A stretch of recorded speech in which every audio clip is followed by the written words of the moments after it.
세션을 시작하도록 하겠습니다. 먼저 제 소개부터 드리도록 하겠습니다. 저는 한국성급에 근무하고 있고요. 가스선 검사 기술팀을 담당하고 있습니다. 가스선 검사 기술팀은 친환경 연료, LNG, LPG, 메탄올, 아모니아 관련해서 검사 기술 관련을 담당하고 있는 부서에 있습니다. 그래서 오늘 1세션의 규정 및 법규 세션입니다. 그래서 오늘 네 분의 아주 이쪽의 전문가들을 초빙을 해서 오늘 말씀을 한번 들어볼 생각이고요. 그래서 지금 이 세션 전반적인 구성은 20분 동안 연사님께서 발표를 해주시고, 그 다음에 브레이크 타임을 한 5분 정도 갖고, 패널 형식으로 해서 여기 앉아서 하실 거니까, 혹시 질문 있으면 꼭 메모를 좀 해 주셔서, 같이 답이 되도록 패널 형식으로 답변을 드리도록 그렇게 하겠습니다. 자, 그러면 먼저 제 1세션에 어제 아마 늦게 오셔가지고 저녁에 주무신 것 같은데, 해양수산부의 박인성 사무관께서 우리 해사 분야 탈탄소와 관련 정부 정책 방향에 대해서 아주 자세히 설명을 드릴 것 같습니다. 자, 오시면 큰 박수로 좀 여기까지 오시면 큰 박수로 좀 환영해. 늦게 오셨는데 어렵게 좀 모셨는데 큰 박수로 좀 환영을. 감사합니다.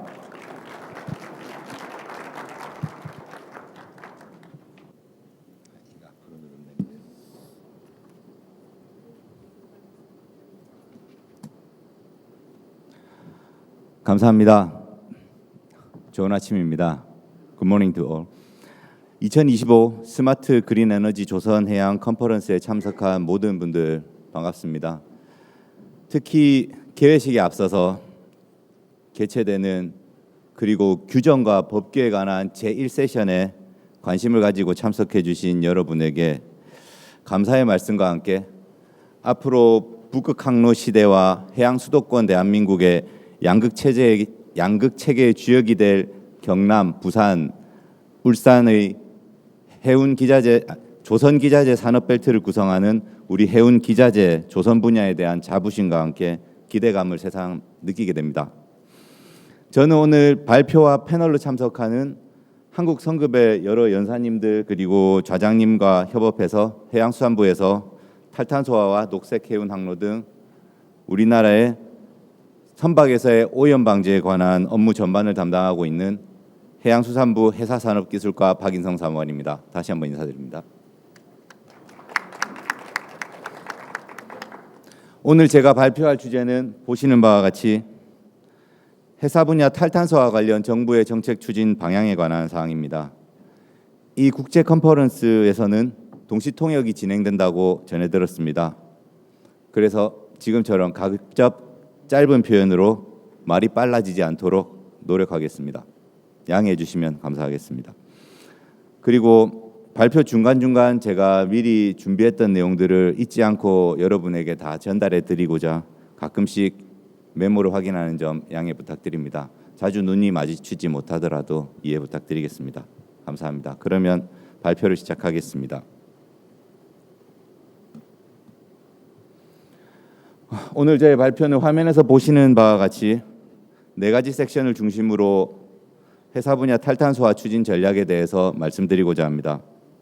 가장 먼저 2050 마리타임 카본 뉴트럴리티, 쉽게 2050 넷제로, 그리고 둘째 우리나라에서의 그리고 전 세계에서의 기술 개발 현황, 세 번째로 잠재적인 대체 연료와 그에 대한 준비 현황, 마지막으로 미래와 지속 가능성 등을 통해서 시사점을 모색하고 저의 발표 내용을 전반적으로 다시 살펴보고자 합니다.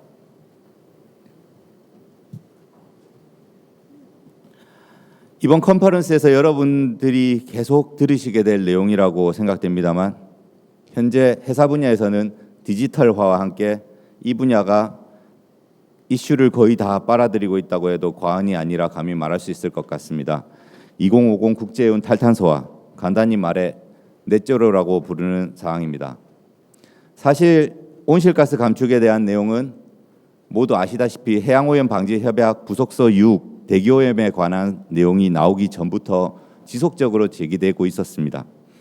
그리고 2023년 개인적으로 존경하는 임기택 IMO 명예사무총장님의 리더십하에 IMO는 온실가스 감축 전략을 채택하고 2050 넷제로 목표를 설정하게 됩니다.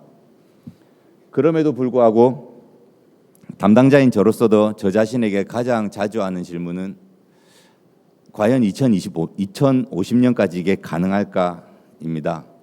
그러면 담당자니까 어쩔 수 없지만 저 자신에게 우리가 지금껏 하고 있는 현재의 노력과 그리고 이를 통해 성취할 우리의 미래를 믿고 계속 이 방향으로 지속해 나가야 된다는 다짐으로 불확실성에 대한 답을 가능하다라는 희망과 확신으로 바꿔가려고 하고 있습니다.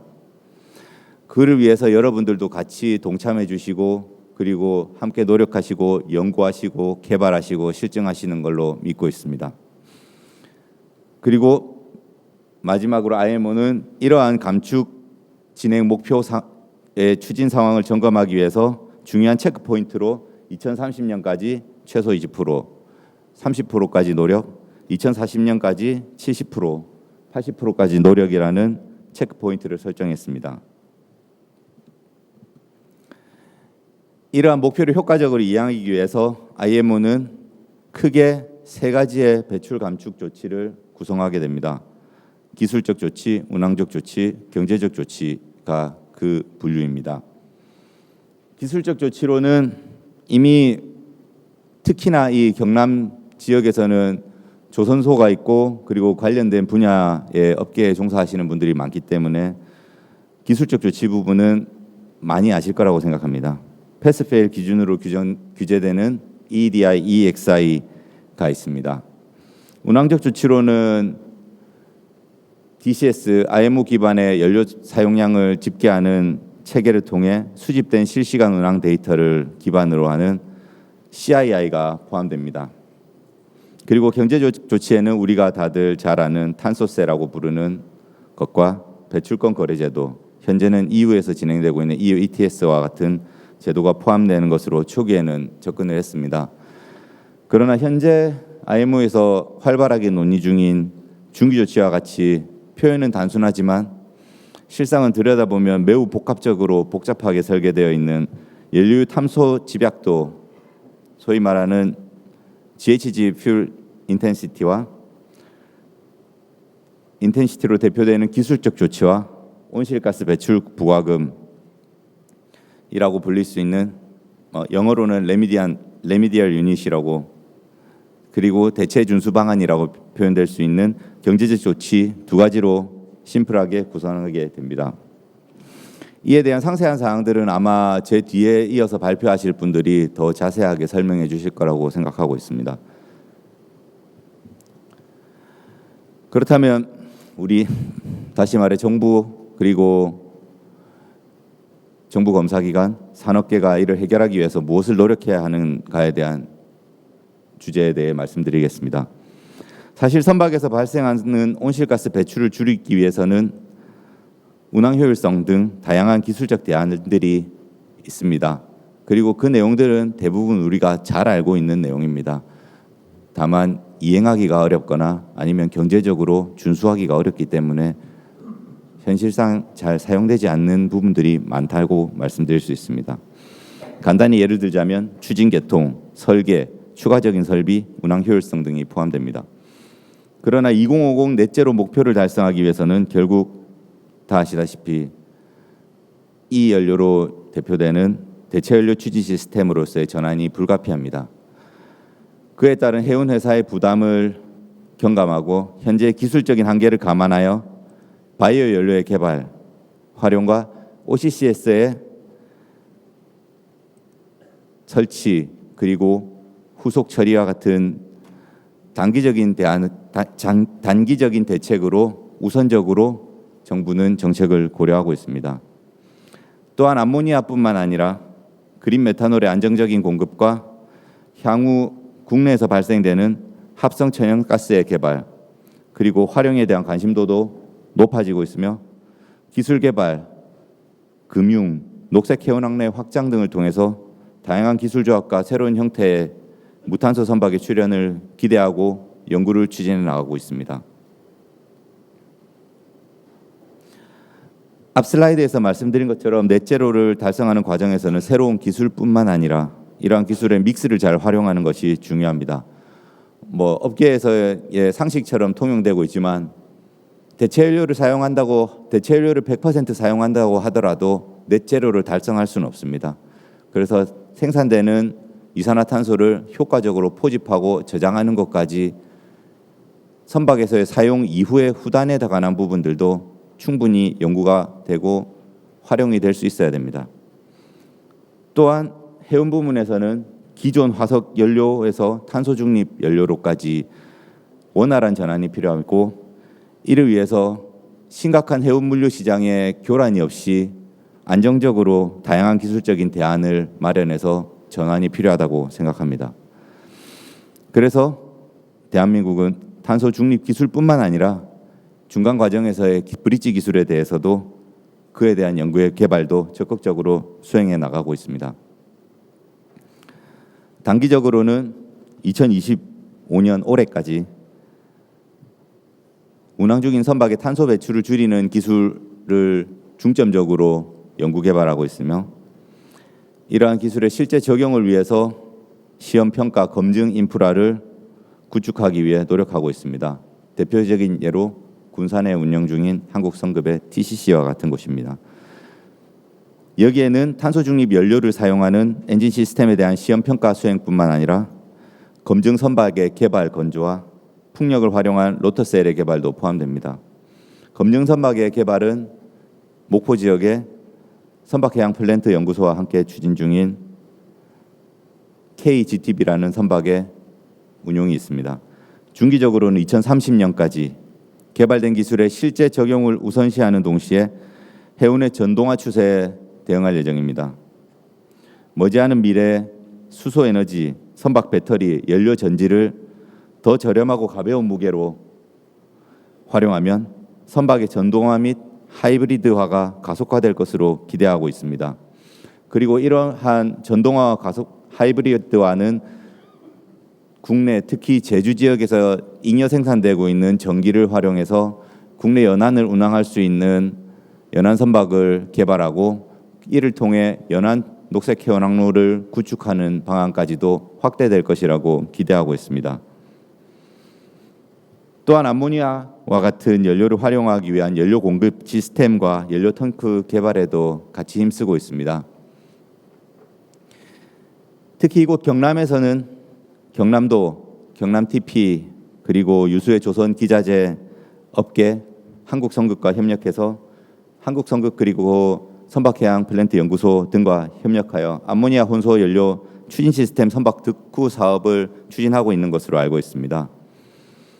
이러한 특구 사업에는 암모니아 디젤 혼소 엔진, 연료 공급 장치, 배기가스 처리 시스템 등 핵심 기자재 국산화와 관련 실증 선박의 건조 그리고 해상 실증을 통해서 성능과 안정성을 검증하는 등 2026년까지 기술 개발과 실증 운항을 통해 산업 선도 기반을 마련하고 있는 것으로 알고 있습니다. 이번 기회를 빌어서 정부 지자체와 업계의 적극적인 참여에 제 자신이 고무됨을 다시 한번 느끼며 사업이 잘 마무리되어 성과를 낼 수 있기를 다시 한번 기대합니다. 장기적으로 2050년까지는 높은 수준의 안전성과 보안을 갖춘 SMR 및 전동화 등 넷제로 기술이 달성될 것으로 기대하고 있습니다. 현재 해양수산부에서는 과학기술정보통신부와 협업하여 SMR 기술의 선상 활용에 대한 부분에 대한 예타를 추진하고 있으며 머지않은 시기에 관련된 연구가 착수될 것으로 기대하고 있습니다. 그리고 탈탄소화와 더불어 이 화면에는 표시되어 있지 않지만 맨 앞에 저희가 말씀드리고 이번 컨퍼런스의 대주제이기도 한 디지털화도 충분하게 성숙화되어서 현재 활발히 개발되고 있는 자율운항 기술인 마스를 통해 원격 또는 자율적으로 운항할 수 있는 선박 형태로 먼 미래에 발전할 것으로 기대하고 있습니다. 정부는 2024년과 2025년 유럽에서 각각 시행된 EU ETS와 휴리움 마리타임으로 대표되는 선박 온실가스 규제와 해운 부분의 온실가스 감축을 위한 IMO 중기 조치의 승인을 고려해서 또 다른 중요한 요소인 잠재적인 대체 연료에 대해서도 현재 고려 중입니다. 관련된 부분에 대해서는 제2회 발표해 주실 한국 성급에서 상세한 사항을 이야기 들으실 수 있을 것 같습니다. 표에서 볼 수 있듯이 바이오 연료와 메탄올은 즉시 사용할 수 있다는 장점이 있지만 공급 안정성과 비용에 대한 고려가 아직 중요한 시점입니다. 앞단에 이 대체 연료라는 표시가 붙지 않은 메탄올과 암모니아는 기술적으로 사용할 수 있는 가능성은 있지만 온실가스 감축 측면에서는 온실가스가 오히려 증가할 수 있기 때문에 대체 연료가 아닌 암모니아와 메탄올의 사용은 현재로서는 고려하지 않고 있는 상황입니다. 또한 각 대체 연료에 대해 잠재적인 건강 위험을 고려한 안전대책을 수립해야 됩니다. 이러한 부분에 대해서도 경남특구에서 특별히 관심을 가지고 조치를 취하고 있는 것으로 알고 있습니다. 현재 메탄올은 상업적으로 사용이 가능하고 암모니아 연료를 사용하는 선박들도 앞서 말씀드렸다시피 경남에서 실증 운항을 진행하고 있으며 해운 시장에도 현재 건조 중에 있고 곧 국제적인 해운 시장에 배치될 것으로 전망하고 있습니다. 암모니아는 수소와 함께 차세대 연료로 부각받고 있고 생산량이나 관리 측면에서도 상당히 오랜 기간 활용이 되고 있습니다만 연료로 사용하기에는 아직 독성과 부식성이라는 위험성과 그리고 사용자들의 위험에 대한 감수성에 대한 검토도 필요한 실정입니다. 경남 암모니아 특구에서 이 부분을 잘 해소해 나갈 것이라고 개인적으로 기대하고 있습니다.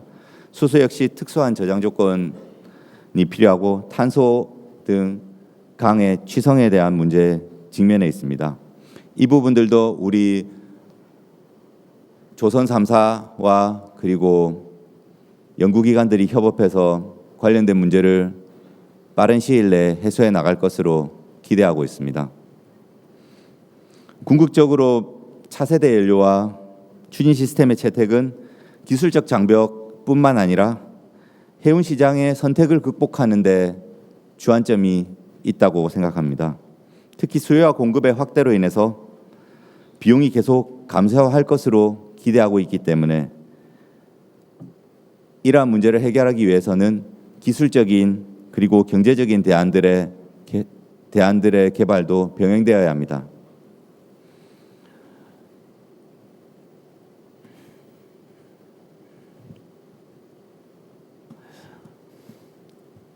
이번 슬라이드에서는 2023년 말 수립된 친환경 연료 공급망 구축 계획과 2023년 초 해양수산부가 수립한 국제해운 탈탄소화 추진 전략에 따라서 정부가 추진하고 있는 사항에 대해서 간단하게 말씀드리겠습니다. 우리 정부는 공공주도의 이니셔티브를 통해서 친환경 선박 연료의 공급과 조달을 보장함으로써 수요 창출을 주도할 것으로 기대하고 있습니다. 비록 경남 지역에는 아직 LNG 기지와 그다음에 다른 실증 사업으로 인해서 대체 연료인 메탄올과 암모니아의 공급 체계는 아직까지 진행이 되지 않은 것으로 알고 있습니다. 이 부분은 부산항만공사에서 추진 중인 벙커링 확대 방안에 따라서 커버리지가 충분히 확보되고 그에 따라 경남에 있는 항만을 입출항하는 선박들도 수혜를 누리게 될 것으로 기대하고 있습니다. 정부는 이러한 성장세와 추세를 더욱 뒷받침하기 위해 다양한 제도적 경제적 인센티브를 고려하고 있고 시설을 확충해 나가려고 하고 있습니다. 또한 2030년까지 선박 측면에서는 118척의 국제항해 선박, 606척의 2040년까지 606척, 2050년까지 867척의 국제항해 선박 선대 전체를 전환하는 것을 목표로 사업을 추진하고 있습니다. 또한 우리 부는 IMO 온실가스 감축 전략과 함께 곧 설정된 2035년 우리나라 NDC를 고려하고 내항선을 포함해서 2026년부터 2035년까지 다음 10년의 친환경 선박 기본 계획을 준비하고 있습니다. 이런 부분에서도 현재 마무리 단계에 있으니 여러분의 좋은 의견이 있으시면 관련된 연구를 추진하고 있는 이쪽 주관기관에도 포함되어 있습니다만 국립한국해양대학교 그리고 한국해양교통안전공단 쪽으로 좋은 의견이 있으시면 연락을 부탁드리겠습니다. 모두 아시다시피 해운 탄소 중립을 달성하기 위해서는 국내의 기술 개발, 수요 창출 외에도 국가 간 그리고 국제적인 협력이 아주 중요합니다. 이번 슬라이드는 대한민국이 추진 중인 녹색 해운 항로에 대한 사항입니다. 녹색 해운 항로의 3대 요소라고 할 수 있는 선박, 화물, 그리고 연료와 벙커링을 중심으로 정부와 공공, 민간 연구기관 등이 협업하여 사업을 추진하고 있습니다. 그림에서와 같이 글로벌 녹색 해운 항로는 미국, 호주와 실질적인 협력을 추진 중이고 덴마크, 싱가포르와는 협력을 위한 바탕이 되는 작업들을 추진하고 있습니다. 현재 목표로는 올해 내 싱가포르와 덴마크와도 녹색 해운 항로 관련된 MOU를 체결하여 이후에 연구, 녹색 해운 항로의 구축, 확대에 관한 사항들을 협력해 나갈 예정입니다.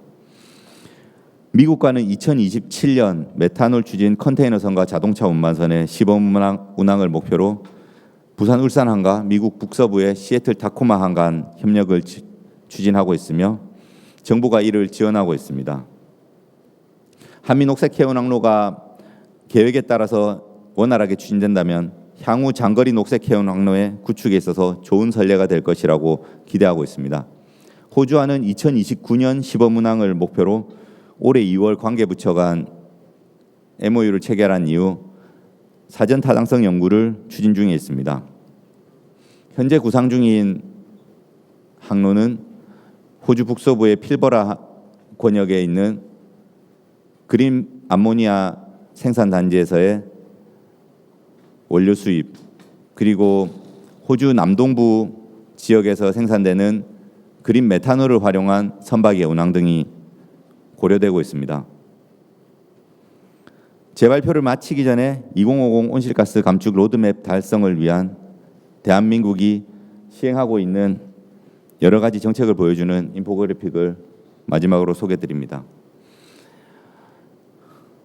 예를 들어 선대 전환, 기술 개발, 시장 창출 등이 있고 그리고 온실가스 목표, 감축 목표의 달성, 해양 환경을 위한 개선 활동 등이 포함됩니다. 궁극적으로 1분만 더 할게요. 궁극적으로 대한민국이 2050 넷제로를 향한 그린십 K 생태계를 조성하고 다가오는 북극 항로의 기회에 대비하기 위해서 여러분과 함께 노력할 것이라고 믿고 있습니다. 마지막으로 여기 계신 기자재업계 여러분과 관련된 정책에 관한 사항을 간단하게 소개하겠습니다. 먼저 올해 2월부터 친환경 기자재 인증 제도가 시행되었습니다. 현재 인증 대상으로는 고효율 발전기, 보일러, 폐열 회수 장치, OCCS, 인버터 전동기 6종입니다. 자세한 사항은 한국해양교통안전공단 해양환경실에 문의해 주시면 친절히 안내를 받으실 수 있으십니다. 다음으로 내년부터 K 친환경 안전설비 수출 지원 사업을 시행합니다.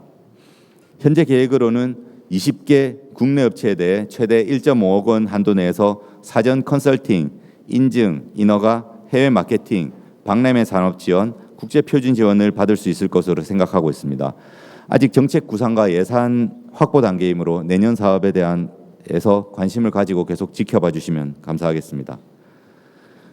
이상으로 제가 준비한 해사 분야 탈탄소와 정부 정책에 관한 발표를 마치겠습니다. 들어주셔서 감사합니다.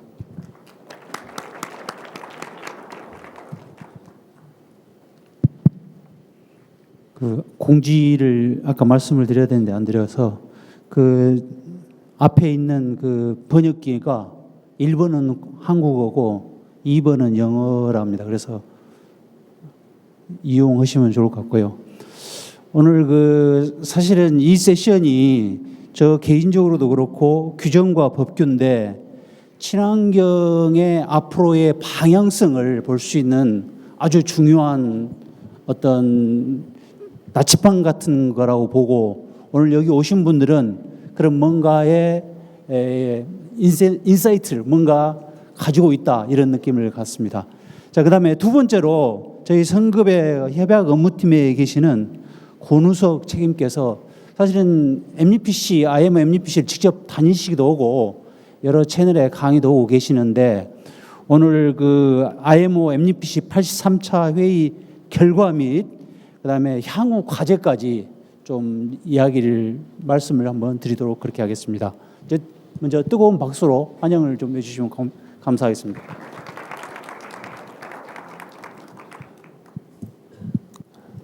예, 안녕하십니까? Good morning, ladies and gentlemen. 저는 한국성급 권우석이라고 합니다. 이번 시간은 지난 4월에 개최된 MEPC 83차 결과 중에서 많은 관심들을 갖고 계시는 IMO 중기 조치 내용의 좀 세부 사항에 대해서 소개를 드리려고 합니다. 우선 중기 조치라는 것이 도입되는 배경을 보게 되면 우선 기존에 단기 조치라는 것이 있었습니다. 2023년부터 시행되고 있는 우리 EEXI나 CII 같은 단기 조치들이 있었는데 이러한 단기 조치는 특성상 선박의 에너지 효율을 향상시키는 방법을 적용을 하고 있습니다. 그리고 규제 대상은 CO2, 이산화탄소를 규제를 하고 있고요. 다만 이러한 에너지 향상을 위한 규제는 궁극적으로 넷제로 달성을 위해서 좀 어렵다라는 그러한 합의가 있었고 따라서 이 넷제로를 위해서는 GHG 배출량을 규제해야 된다라는 그러한 합의가 있었습니다. 여기 따라서 중기 조치를 크게 기술적 조치 그리고 경제적 조치 두 가지로 나누어서 두 개를 결합한 형태로 만들겠다라고 결정을 했었고요. 첫 번째로 기술적 조치는 연료 자체가 포함하고 있는 연료 집약도를 규제하는 것입니다. 즉 GHG Fuel Intensity (GFI를) 규제를 하는 것인데 시간이 갈수록 점차 낮은 집약도의 연료를 쓰도록 규제하는 것이고요. 그리고 경제적 조치 GHG Pricing Mechanism이라고 하는 것은 배출된 GHG 양에 대해서 일종의 부과금을 지불하도록 하는 방식입니다. 그래서 작년까지는 GHG 레비라는 이름으로 아마 기억들을 하실 건데 이번 MEPC 83차에서는 이 레비라는 규제 대신에 이 GFS 규제에 통합된 하나의 규제로 최종적으로 합의가 되었습니다. 이러한 중기 조치를 개발할 때 있어서 이 목표치를 어떻게 잡냐라고 하면 2023년 GHG 감축을 위한 개정 전략이 있습니다. 이 전략에 따른 목표 달성을 위해 이번 중기 조치를 개발을 하고 있고요. 2023 전략에 앞서 2018년에 초기 전략이 있었습니다. 2018 이니셜 스트래티지에 따라서 과거의 목표를 수립한 바 있고 그 목표에 따라서 현재 이미 시행 중인 단기 조치가 도입되었습니다. 그래프로 보시면 우선 2050년까지 초기 전략에 따르면 전 세계 GHG 배출량을 50% 감축하는 목표였고요. 그리고 금세기 내에 GHG를 퇴출시키는 것이 목표였습니다. 근데 2023년 전략으로 개정이 되면서 2050년까지 넷제로를 하고 2030년과 40년에 각각 20, 30%, 70, 80% 이렇게 체크 포인트를 수립하게 되었습니다. 그래서 지금 세워진 이 목표는 이제 IMO가 국제 해운 전체에서 달성하고자 하는 목표이고, 그리고 개별 선박 하나에 적용되는 이 규정들은 마폴 부속서 6의 이 중기 조치가 IMO 넷제로 프레임워크라는 이름으로 도입이 될 예정입니다. 보시는 그래프가 현재까지 합의되어 있는 이러한 중기 조치의 핵심 그래프 내용이고요. 우선 그래프 내용을 소개를 드리자면, 우선 단기 조치에서는 CO2만을 규제했다면 이 중기 조치에서는 이 CH4 그리고 N2O까지 함께 이 세 가지 물질을 규제할 예정입니다. 그리고 단기 조치에서는 이제 tank to wake에 대해서만 규제를 했다면, 이 중기 조치에서는 이제 well to wake 연료의 전 과정에 대해서 규제를 하게 될 예정입니다. 그리고 보시는 그래프에서 이제 파란색 선 그리고 빨간색 선 두 가지 타겟이 있는데, 우선 파란색 선은 다이렉트 컴플라이언스 타겟, 직접 준수하는 타겟이고, 그 빨간색 선은 이제 베이스 타겟이라고 합니다. 기본 목표입니다. 그래서 개별 선박들이 규제를 이행하고 선박별 적합 확인서 SOC를 발급받기 위해서는 파란색 선을 준수를 해야 되는데 만약에 달성하지 못한 선박은 대체 준수 방법으로 RU (Remedial Unit) 또는 SU (Surplus Unit이란 것을 구입을 함으로써 대체 준수를 할 수가 있습니다. 그래서 마폴 부속서 6에 챕터 5를 새롭게 만들었습니다. 참고로 챕터 3가 우리 전통적인 에어 폴루션, 녹스, 속스 같은 규제들이 포함되어 있고 챕터 4는 에너지 이피션시, EEDI, EEXI, CII 같은 규제들이 포함이 되어 있습니다. 그리고 챕터 5에서는 이 IMO 넷제로 프레임워크라는 이름으로 이 중기 조치들이 도입이 될 예정이고요. 우선 적용 대상을 보게 되면 총 톤수 그로스 터니지로 5,000톤 이상의 선박에 적용이 됩니다. 그리고 국제항에 종사하는 선박들에 적용이 되고 있고요. 그리고 오른쪽에 계산식을 보게 되면 이 Attained Annual GFI라고 하는 것은 한 선박이 1년 동안 1월 1일부터 12월 31일까지 사용한 전체 연료를 가지고 이 선박이 사용한 평균 연간 GFI 값이 얼마이다라고 계산하는 수식입니다. 우선 분자 값을 보시면 이 연료별로, fuel 타입별로 사용한 에너지를 모두 합산한 값이 분자의 값에 들어가게 됩니다. 그리고 분모 값에는 이 토탈 에너지라고 해서 선박이 사용한 총 에너지를 적용을 하게 될 거고요. 물론 아직까지 이 IMO에서 최종안이 채택되진 않았지만 현재까지 합의된 사항 바탕으로 말씀을 드리면 이 토탈 에너지에는 연료 기반으로 사용한 에너지 외에도 육전 사용량, 쇼 파워, 그리고 윈드 프로펄션 어시스턴트라든지 이런 부분들이 모두 분모값에 들어갈 수가 있습니다. 그래서 연료 기반이 아닌 에너지들을 많이 사용할수록 분모값이 커져서 평균 GFI가 좀 낮아지는 효과를 볼 수 있다라고 보시면 될 것 같고요. 그러면 이 선박별 GFI를 구했는데 우리 선박이 아까 다이렉트 타겟을 준수한지 또는 베이스 타겟을 준수한지 어떻게 판단을 할 수가 있냐라고 하면 아래 보시는 93.3이라는 수치를 이제 IMO는 합의를 했습니다. 2008년도에 대한 평균 GFI를 93.3으로 하겠다라고 현재 합의가 된 상태이고요. 이 93.3을 기반으로 우측 표에서 첫해 2028년도에는 베이스 타겟은 4% 감축, 다이렉트 컴플라이언스 타겟은 17% 감축을 한 값, 그리고 29년은 2%씩 강화하고 2030년에는 또 2%씩 강화하고 이렇게 연간 이 감축 목표를 수립하는 형태로 규제가 이행이 될 것입니다. 그래서 이 그래프에 대해 조금 더 상세히 보게 되면 아까 다이렉트 컴플라이언스 타겟을 달성을 해야 된다고 했는데 만약에 달성하지 못한다면 레미디얼 유닛 또는 서플러스 유닛을 구입을 할 수가 있습니다.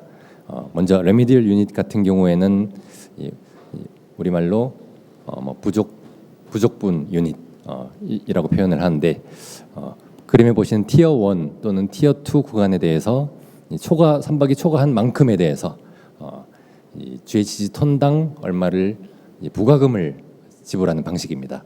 그래서 그 부과금은 IMO 넷제로 펀드라는 곳의 기금 형태로 조성이 될 것이고요. 티어 1과 티어 2 구간을 차등을 둔 이유는 티어 2로 올라갈수록 높은 집약도, 파슬 퓨얼을 많이 썼다는 의미이기 때문에 더 많은 부과금이 발생한다는 의미입니다. 그래서 현재 티어 1은 GHG 톤당 $100, 그리고 티어 2 구간에 대해서는 GHG 톤당 $380로 합의가 되어 있습니다. 그러나 이 금액도 초기 3년 동안 운영할 금액이고 그 이후의 금액은 이후에 추가로 합의가 될 예정이지만 금액은 점차 향상이 될 것으로 예상을 하고 있습니다. 그리고 서플러스 유닛 같은 경우는 다른 선박한테 구입을 하는 방식입니다. 이 다이렉트 컴플라이언스 타겟을 이미 준수한 선박은 SU를 발급받게 됩니다. 그래서 이 SU는 내년도 또는 내후년도에 사용을 하거나 아니면 이제 뱅킹을 했다가 사용을 하거나 아니면 다른 선박한테 판매를 할 수가 있는데 그때 이 티어 2 구간에 있는 선박한테만 거래를 할 수가 있습니다. 이러한 형태로 대체 준수 방법이 운영될 예정이고요.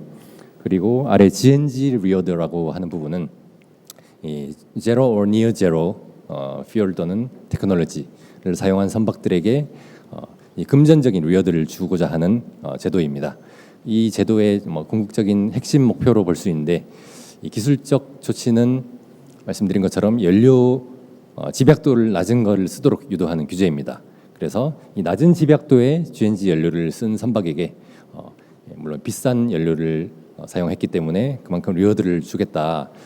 이를 통해서 좀 수요를 증가시키고 공급량을 확대하고자 하는 그러한 목표가 깔려 있다라고 보시면 되겠습니다. 그래서 IMO 넷제로 프레임워크가 도입이 되게 되면 두 가지 조직이 설립이 될 거고요. 첫 번째 IMO GFI 레지스트리, GFI 등록부라는 조직이 설립이 됩니다. 이 등록부에서는 실제 금전이 오가지는 않지만 개별 선박에 RU를 구입한다든지 선박 간에 SU를 거래한다든지 그리고 매년 선박은 개별 선박들은 GFI 등록부로부터 스테이트먼트를 발급받아야 됩니다. 이 규제를 모두 이행했다라는 것을 확인을 받아야 되고요. 그리고 IMO 넷제로 펀드의 경우에는 앞에 설명드린 것처럼 레미디얼 유닛 RU 구입 비용을 가지고 기금을 형태로 첫 번째로 이 GNG 연료 사용에 대한 리워드를 주겠다. 두 번째로 Just and Equitable Transition이라고 해서 SIDS, LDC 같은 이 국가들에게 이러한 규제 이행으로 인해 피해를 받지 않도록 인프라 투자 지원이라든지 이런 부분들을 하겠다라는 목표로 두고 있습니다. 그래서 개별 선박별 타임라인을 보게 되면 우선 올해 10월달에 MEPC에서 이 규제가 채택이 되고 27년 상반기에 발효된다는 전제하에 27년 10월 1일까지 개별 선박들은 GFI 등록부에 계정을 만들어야 됩니다. 은행 계좌를 만들듯이 만든다고 보시면 되겠고요. 그리고 27년 12월 31일까지 새로운 심프 파트 4가 나오게 될 건데 그 심프를 승인을 받으셔야 되고 28년 1월 1일부터 선박별 GFI 데이터를 수집하기 시작합니다. 그래서 캘린더 이어 베이스로 가기 때문에 1월 1일부터 12월 31일까지의 데이터를 수집하게 된다 이렇게 보시면 되고요. 그리고 매년 6월 30일까지 개별 선박들은 이 GFI 레지스트리에 행정 수수료를 납부해야 됩니다. 아직 수수료의 금액 수준은 결정되지 않았습니다. 그리고 다음 해 12월 31일이 끝나고 다음 해 3월 31일까지 이 선박들은 이 기국주관청에게 또는 이 검증기관에게 이 데이터를 제출을 해야 되고 이 주관청 또는 검증기관은 6월 말까지 검증을 완료해야 됩니다. 그리고 GFI 등록부에 보고를 해야 되고요. 선박들은 7월 31일까지 준수 방법을 결정합니다. 예를 들어 RU를 구입하겠다. 티어 2에 있다면 다른 선박한테 SU를 구입하겠다. 물론 SU는 동일한 회사 내에 선대 내에서 무상으로 거래도 가능하고 아니면 티어 2 RU 금액인 $380 이내에서 거래가 가능할 것으로 예상하고 있습니다. 그렇게 되면 이 모든 정산이 완료되면 8월 31일까지 GFI 등록부는 선박별 스테이트먼트를 발급을 해주게 될 겁니다. 그러면 또 기국주관청 또는 검증기관에서는 최종적으로 스테이트먼트 오브 컴플라이언스를 발급하면서 선박의 첫 해 규제 이행이 끝나게 되고 그 다음 해에도 매년 반복하게 됩니다. 그래서 이 규제 이행은 기존의 IMO DCS 그리고 CII 규제랑 비슷하면서 좀 차이가 있는데 거의 유사한 틀 내에서 유사한 검증기관들이 수행할 것으로 예상된다 이렇게 보시면 되겠습니다. 예, 다음으로 영향 평가에 대해서 조금 보게 되는데 우선 빨간색, 파란색 선이 이 중기 조치 GFS 규제의 다이렉트 컴플라이언스 타겟과 베이스 타겟입니다. 우선 그래프의 기울기를 보시면 처음 28년부터 2030년까지는 비교적 완만하다가 이후 2035년까지 또 가파르게 또 떨어집니다. 그리고 35년 이후 40년까지는 더욱더 가파르게 떨어지게 되고요. 그만큼 훨씬 더 낮은 집약도의 연료를 쓰도록 요구가 되고 쓰지 못하는 경우에는 엄청난 수준의 레미디얼 유닛 부과금 비용을 부담하게 된다라는 의미로 보시면 되겠고요.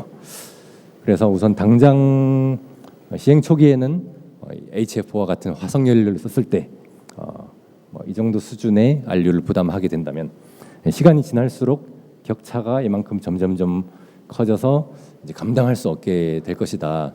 그렇기 때문에 반드시 연료 전환이 필요하다라고 보실 수가 있고요. 그래서 현존 선박들에서는 이 바이오 연료, 특히 B30 연료가 아주 각광을 받고 있습니다. 특별한 계조 없이 사용할 수 있는 드랍인 퓨얼이기 때문에 각광을 받고 있지만 물론 충분한 공급 가능성에 대해서는 아직까지 좀 불확실성이 있습니다.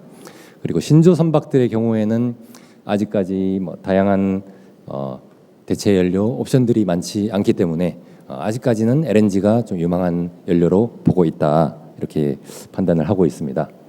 그래서 궁극적으로 먼 미래에는 이퓨얼이라든지 이런 연료 도입이 필요하고 사실 연료만으로는 넷제로 달성이 어렵기 때문에 OCCS 같은 탄소 포집 기술에 대한 성숙도라든지 그리고 합의가 더 필요할 것이다, 이렇게 보고 있습니다. 그래서 선박별로 안류 비용이 얼마나 발생할 것인지 예를 들어 한번 계산을 해봤고요. 먼저 케이스 1은 실제 선박의 연료 소모량을 바탕으로 가정을 해서 계산을 해봤습니다.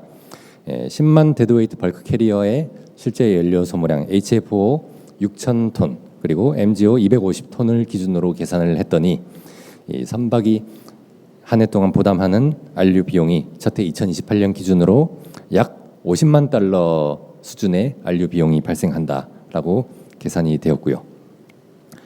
두 번째 케이스로 HFO를 전량 B30 바이오퓨얼로 대체한다고 가정을 했습니다. 이때 이 바이오퓨얼은 그만큼 집약도가 낮기 때문에 서플러스 유닛 SU를 받을 수가 있을 거고요. 그러면 SU를 받는 금액이 약 75만 달러 수준으로 현재 평가할 수가 있습니다. 다만 보여드린 케이스 1과 2에서는 RU 그리고 SU의 금액만 따져봤기 때문에 연료 비용도 함께 고려가 되어야 됩니다. 그래서 케이스 1의 연료 비용, RU 비용, 케이스 2의 연료 비용과 SU 예상 비용을 고려했을 때 이 금액 격차 수준은 이렇게 볼 수가 있고요. 이 계산 과정에서는 이 B30을 썼을 때 좀 더 금전적인 메리트가 있다라고 볼 수가 있었는데 사실 이거는 연료 가격에 따라 굉장히 좀 유동적입니다. 이 발표 자료를 만들 때만 해도 B32 톤당 650달러 정도로 예상을 했었는데 지금은 한 700, 750 이런 수준으로 훨씬 높기 때문에 당장은 HFO를 쓰는 것보다 조금 더 많이 비용이 발생할 수는 있습니다. 그러나 연간 감축률이 들어가고 있고 또 3년이 지나면 안류 비용도 훨씬 증가하기 때문에 이거는 금방 역전이 된다라고 이해를 해주시면 되겠습니다. 또 한 가지 좀 중요한 포인트를 말씀드리려고 하는데 노후선대와 신조선대 간의 연료 소모량 이런 에너지 효율이 얼마나 차이가 날 것인가. 그러니까 기술적 조치에서는 어떤 연료를 쓰는지가 중요하다고 말씀드렸는데 이 부가금 RU를 얼마나 내냐에서는 연료를 얼마나 썼는지가 중요합니다. 예를 들어 똑같은 연료를 작은 선박과 큰 선박이 썼을 때 큰 선박이 연료를 많이 썼기 때문에 RU를 많이 내야 되는데 마찬가지로 예를 들어 동일한 8,600 TEU 컨테이너선에서 2011년 건조한 선박과 2025년 건조한 선박의 연료 소모량은 약 35% 차이 나는 것으로 확인이 되었고요. 그리고 설계 기준입니다. 그리고 24,000 TEU의 경우에는 최근 3년 차이임에도 불구하고 9% 수준의 이런 차이가 있었습니다. 물론 이런 차이는 이 컨테이너 선종의 특성상 또 엔진을 다운 사이징하고 또 선속을 늦추고 이런 부분들이 고려되었지만 다른 선종들에도 어느 정도 충분히 큰 영향이 있을 걸로 보고 있습니다. 결론적으로 2011년에 건조된 8,600톤 TU의 연료 소모량이랑 신조 24,000 TU 연료 소모량이랑 유사한 걸로 설계상으로 이렇게 볼 수가 있었습니다. 그만큼 이 노후 선대들은 빨리 교체가 필요하다라는 점을 말씀드립니다. 지금까지 중기 조치 규제 좀 세부 사항을 설명드렸는데 올해 10월달에 있을 MEPC Extraordinary Session 2에서 중기 조치의 채택 여부가 결정이 될 예정입니다. 우선 채택은 절차상 이 마폴 부속서육의 이제 채약국 컨트랙팅 파티 중에서 회의에 출석하고 보팅을 하고 보팅 중에서 yes, or abstention 이제 기권 이 세 개 표 중에서 기권은 무효가 되고요. 찬반 중에서 3분의 2가 넘는 이 협약 당사국들이 찬성을 해야지 협약이 채택이 됩니다. 물론 채택됐다고 해서 끝이 아니고 이후 수락 acceptance라는 절차도 있는데 그때 이 협약 당사국의 3분의 1이 반대하거나 국제 선봉량 그로스턴이지 50% 넘는 국가들이 반대를 하면 이 수락이 되지 않을 가능성은 현재 남아 있습니다. 그렇기 때문에 그 시점까지 이 규제 도입의 여부에 좀 불확실성은 남아 있지만 아직까지 채택 가능성이 훨씬 높지 않나 이렇게 개인적으로 보고 있습니다. 그리고 이제 후속 작업 계획, 채택 이후의 후속 작업 계획들을 또 추가적으로 수립할 예정이고요.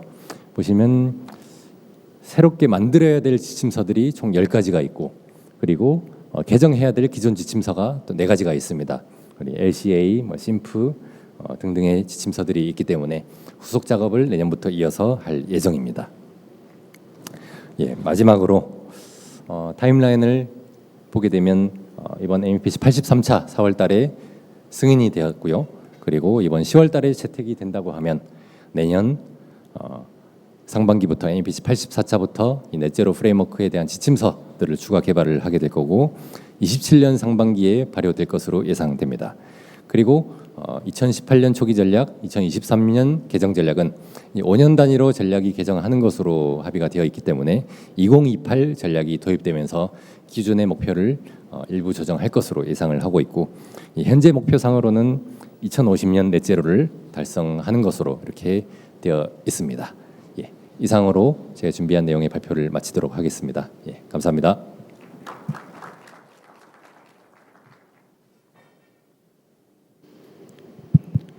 아무튼 질문은 따로 받도록 하고 참고로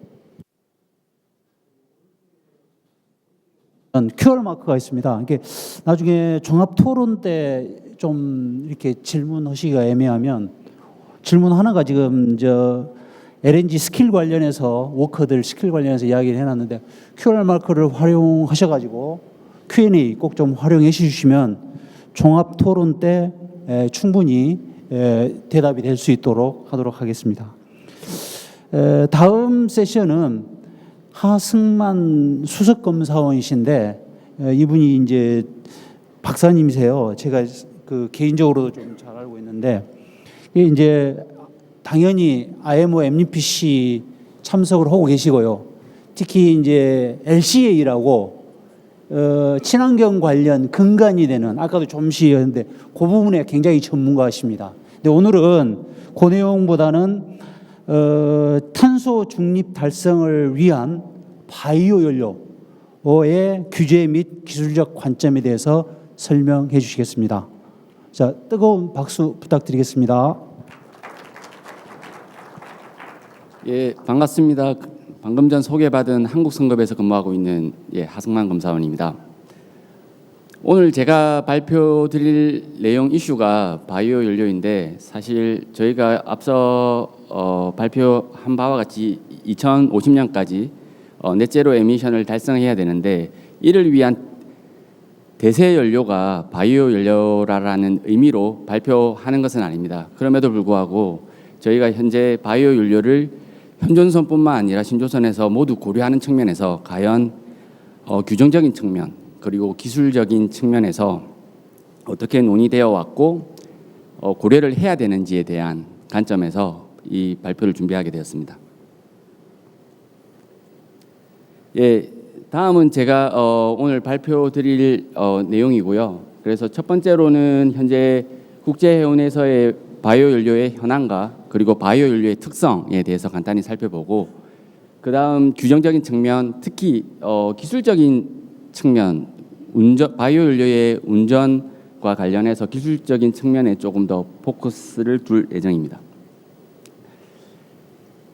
예, 다음은 먼저 바이오 연료란 어떤 연료인지에 대해서 간단히 상기를 시켜보면 바이오 연료는 기존 화석 연료와는 다르게 기존 화석 연료는 잘 아시다시피 수억 년 동안 땅 속에 묻어 있는 탄소를 인위적으로 대기 중으로 배출을 하게 되는 그런 행위로 본다면, 바이오 연료 같은 경우에는 바이오매스를 원료로 해서 생산해서 만든 연료입니다. 즉 바이오매스가 성장하는 과정에서 대기 중에 있는 CO2를 포집함으로써 소위 탄소 중립 연료라고 간주되기도 합니다. 근데 왼쪽에 나와 있는 많은 바이오 연료 중에서 사실 국제 해운에서 유망한 연료로는 보통 통상 두 가지 연료로 얘기를 합니다. 첫 번째가 FME, 패티 엑시드 메틸 에스테르라고 해서 보통 저희가 지방산 메틸 에스테르라는 연료가 있고, HVO, 하이드로 트리티드 베지터블 오일이라고 하는 연료가 있습니다.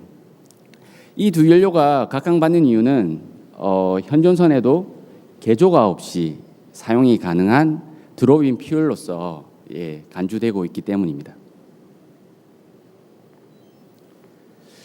그럼 현재 국제해운에서 그리고 우리 해운에서 얼마만큼의 바이오 연료를 사용하고 있는지를 간단히 살펴보면, 맨 왼쪽에 보시는 수치가 현재 국제해운에서 사용하는 수치는 0.6%밖에 되지 않습니다. 대부분은 통상 로드 섹터에서 사용을 하고 있고, 그 다음 국제해운으로 돌아와서 바이오 연료가 2003년 기준으로 어느 정도 사용이 되었는지를 살펴보면 0.3% 정도밖에 되지 않습니다.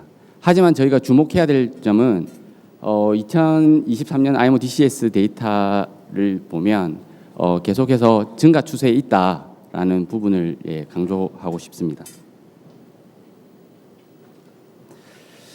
네, 다음은 제가 조금 오늘 강조하고 싶은 부분인데요. 바이오 연료의 특성입니다. 상단에 나와 있는 부분이 바이오 연료가 어떻게 생산되는지를 살펴보는 부분인데요.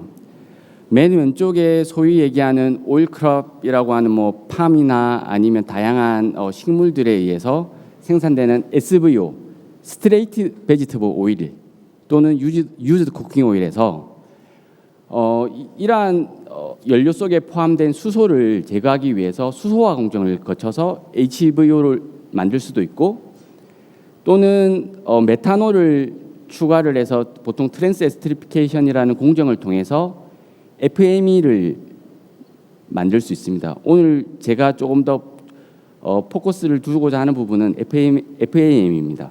HVO 같은 경우에 아래 테이블을 보시면 기본적으로 안정화된 연료입니다. 즉 기존의 하성 연료 오른쪽에 분자식을 보신 것 같이 되게 안정적인 구조를 가지고 있다라고 하면, 반면에 저희가 지금 가장 각광받고 있는 선박에서의 바이오 연료는 FM인데, 이러한 연료는 오른쪽에 그 분자식을 보신 것 같이 불포화 그리고 이중결합을 가지고 있고 극성을 가지고 있고, 그리고 분자식에서 탄소를 포함하고 있습니다. 그래서 불안정하다라는 부분입니다. 그래서 제가 향후에 이제 말씀드릴 테크니컬 컨시더레이션 부분에서 조금 이러한 부분들 때문에 일어나는 일들 그리고 고려해야 되는 점을 강조하고자 합니다.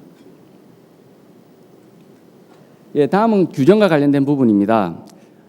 앞서 MEPC 83차 IMO 넷제로 프레임워크에 대해서 발표가 있었습니다. 그래서 왼쪽 슬라이드를 보시면 제가 파란색으로 좀 굵게 다이렉트 컴플라이언스 타겟을 표기를 굵게 표기를 하였습니다. 그 이유는 다이렉트 컴플라이언스 타겟을 만족하지 않으면 언제든지 탄소 부과금에 적용 자유롭지 않다라는 것을 강조하기 위해서 굵은색으로 표기한 바가 있고, 그럼 과연 현재 물론 선박에서의 GFI 중기 조치는 선박 단위로 1년간 환산을 하지만 그냥 간단하게 연료별 어떻게 지금 어느 시점에 GFI 측면에서 위치하고 있는지를 간단하게 살펴보면, 바이오 30 같은 경우에는 한 70 정도, 그리고 바이오 100 같은 경우에는 사실 한 10 이하, 그러니까 앞서 말씀드린 GNG 연료에 포함되는 부분입니다.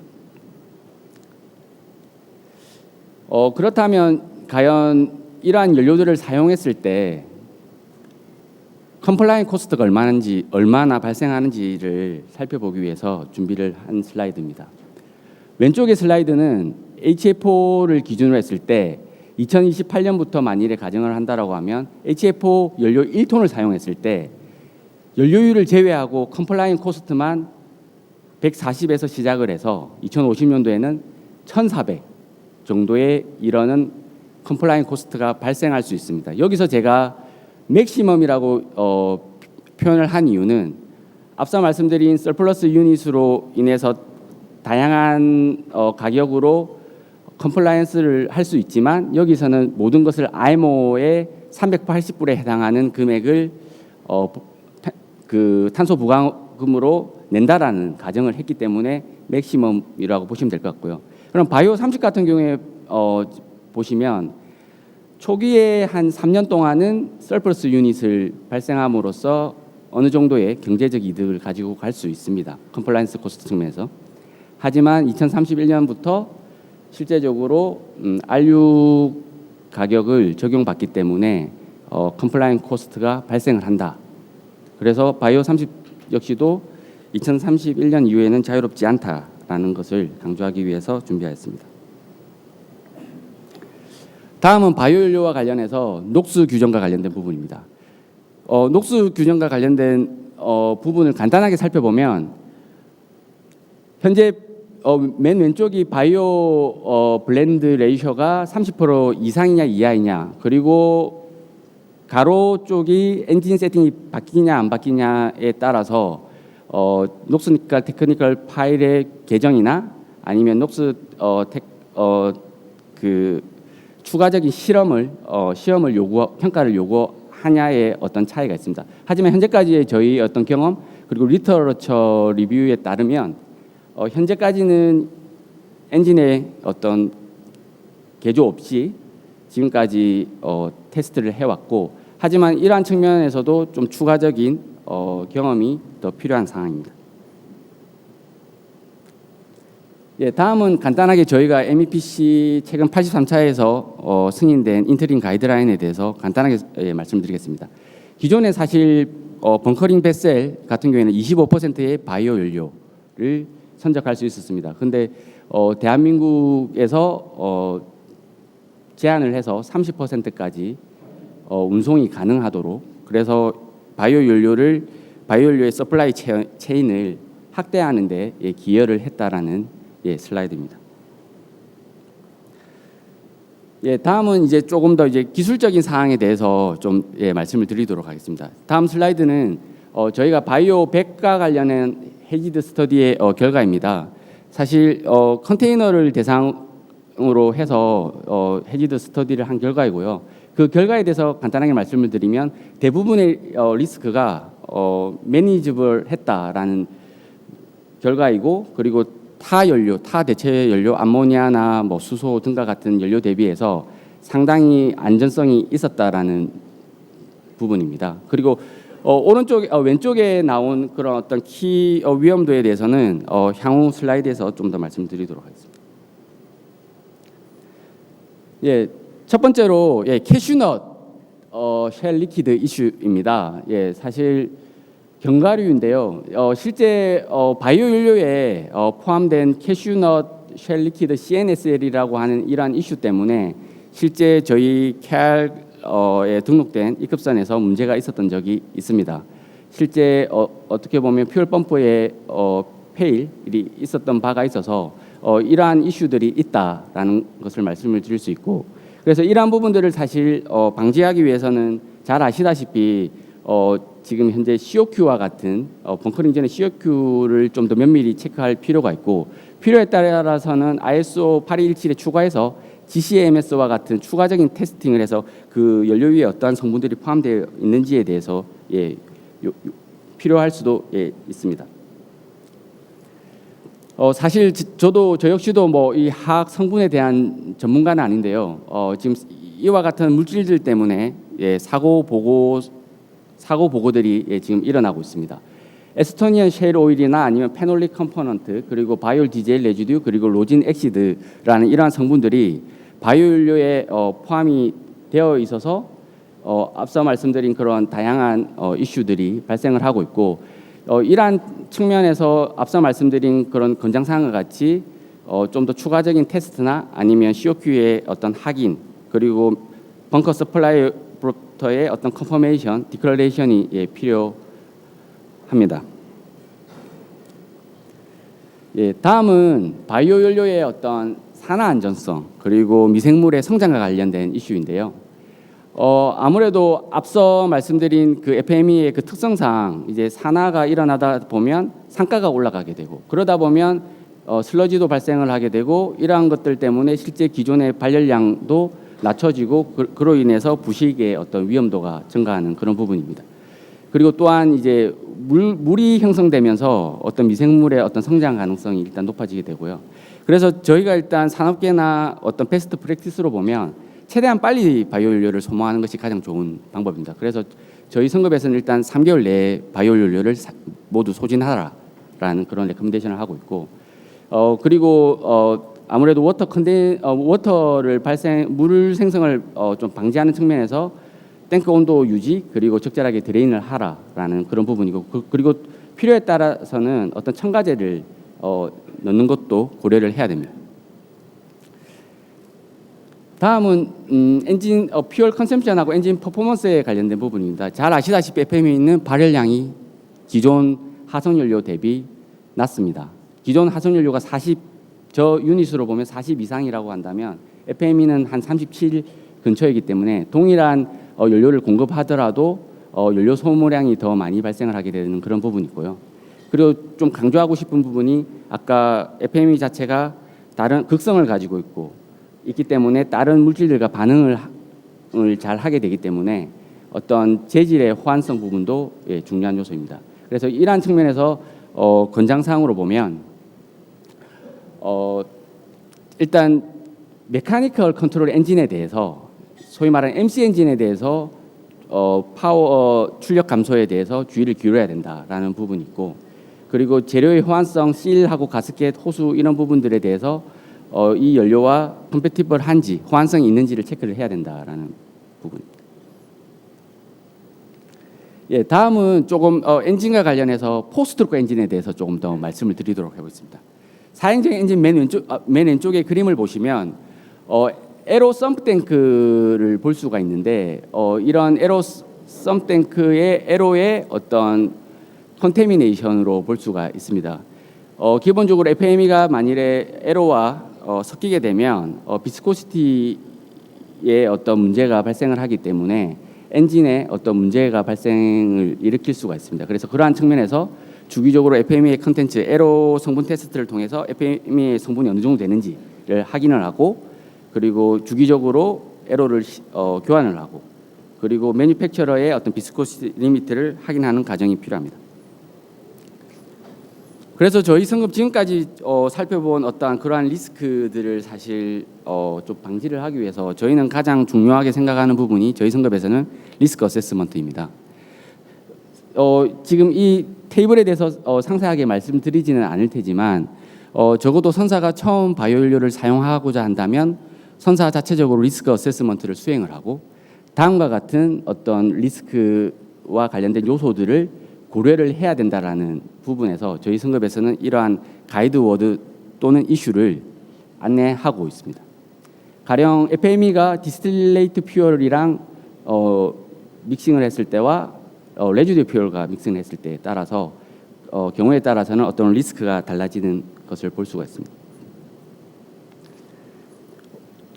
그래서 재료 호환성과 관련해서 제가 강조하고 싶은 부분입니다.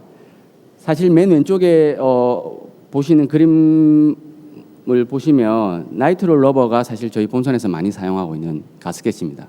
앞서 말씀드린 것 같이 FME가 이렇게 다른 물질과 반응을 많이 하기 때문에 기본적으로 이게 라바가 부는 현상, 그러니까 두꺼워지는 현상이 발생을 하게 됩니다. 그래서 물론 단기적인 노출에 의해서 그와 같은 현상을 발생하지는 않지만 장기적인 노출이 되게 되면 가스켓의 어떤 그 신뢰성이 저하될 가능성이 있습니다. 그래서 이 테이블은 시막 그 내연기관 국제 내연기관 협회에서 권장하는 재질과 건장하지 않는 재질이 있기 때문에 이러한 부분들에 대해서 확인이 필요하고, 이러한 부분들은 사실 신조선 단계에서, 그리고 기자재 공급 업체에서도 사전에 이런 재질을 파악을 해서 사전에 이러한 재료들을 사전에 피할 수 있으면 향후에 바이오 연료를 사용할 수 있는 선박을 건조하는데 무리가 없을 것으로 사료가 됩니다. 이러한 상황에서 저희 성급에서는 KR 로테이션, 서스 바이오라는 로테이션을 지금 개발 완료 단계에 있습니다.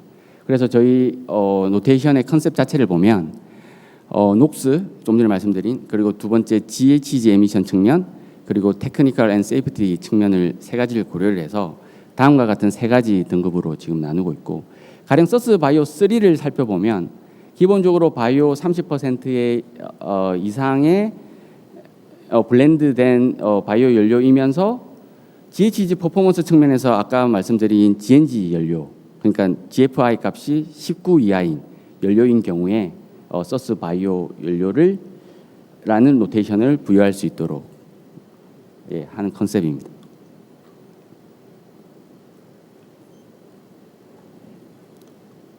다음은 마지막 서머리입니다. 앞서 말씀드린 것과 같이 바이오 연료 중에서 FAME 같은 경우에는 개조가 필요 없이 유망한 연료로 간주가 되고 있고, 근데 그럼에도 불구하고 안전한 운전을 위해서는 리스크 어세스먼트가 중요한 요소이다. 특히 산화, 그리고 슬러지 형성, 그리고 재료의 호환성 부분이 좀 주의 깊게 살펴봐야 되는 요소로 보고 있고요. 그러한 측면에서 앞서 말씀드린 어떤 지속적인 모니터링 역시, 그리고 추가적인 테스트 역시 중요한 요소이다라는 말씀을 드리고, 향후에 저희가 공식적으로 퍼블리시될 KR 로테이션 역시 안전한 바이오 연료의 사용을 위해서 저희 성급은 적극 준비하고 있다라고 말씀을 드리면서 저희 발표를 마치도록 하겠습니다. 감사합니다.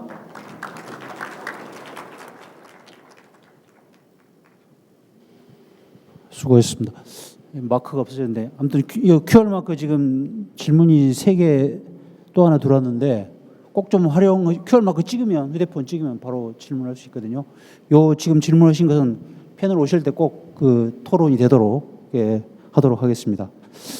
그다음에 마지막 세션에 우리 김진현 팀장님께서는 우리 그 박사님이시고요, 우리 연구소에 친환경 기술팀을 오랫동안 끌고 계셔서 굉장히 이쪽에 활동도 많이 하시고, 그래서 내가 특별히 모셨는데, 발표 주제는 EU 퓨얼 마린타임 규정의 핵심 요구사항, 규정 준수, 그다음에 전략 및 상업적 영향 분석에 대해서 발표해 주시겠습니다.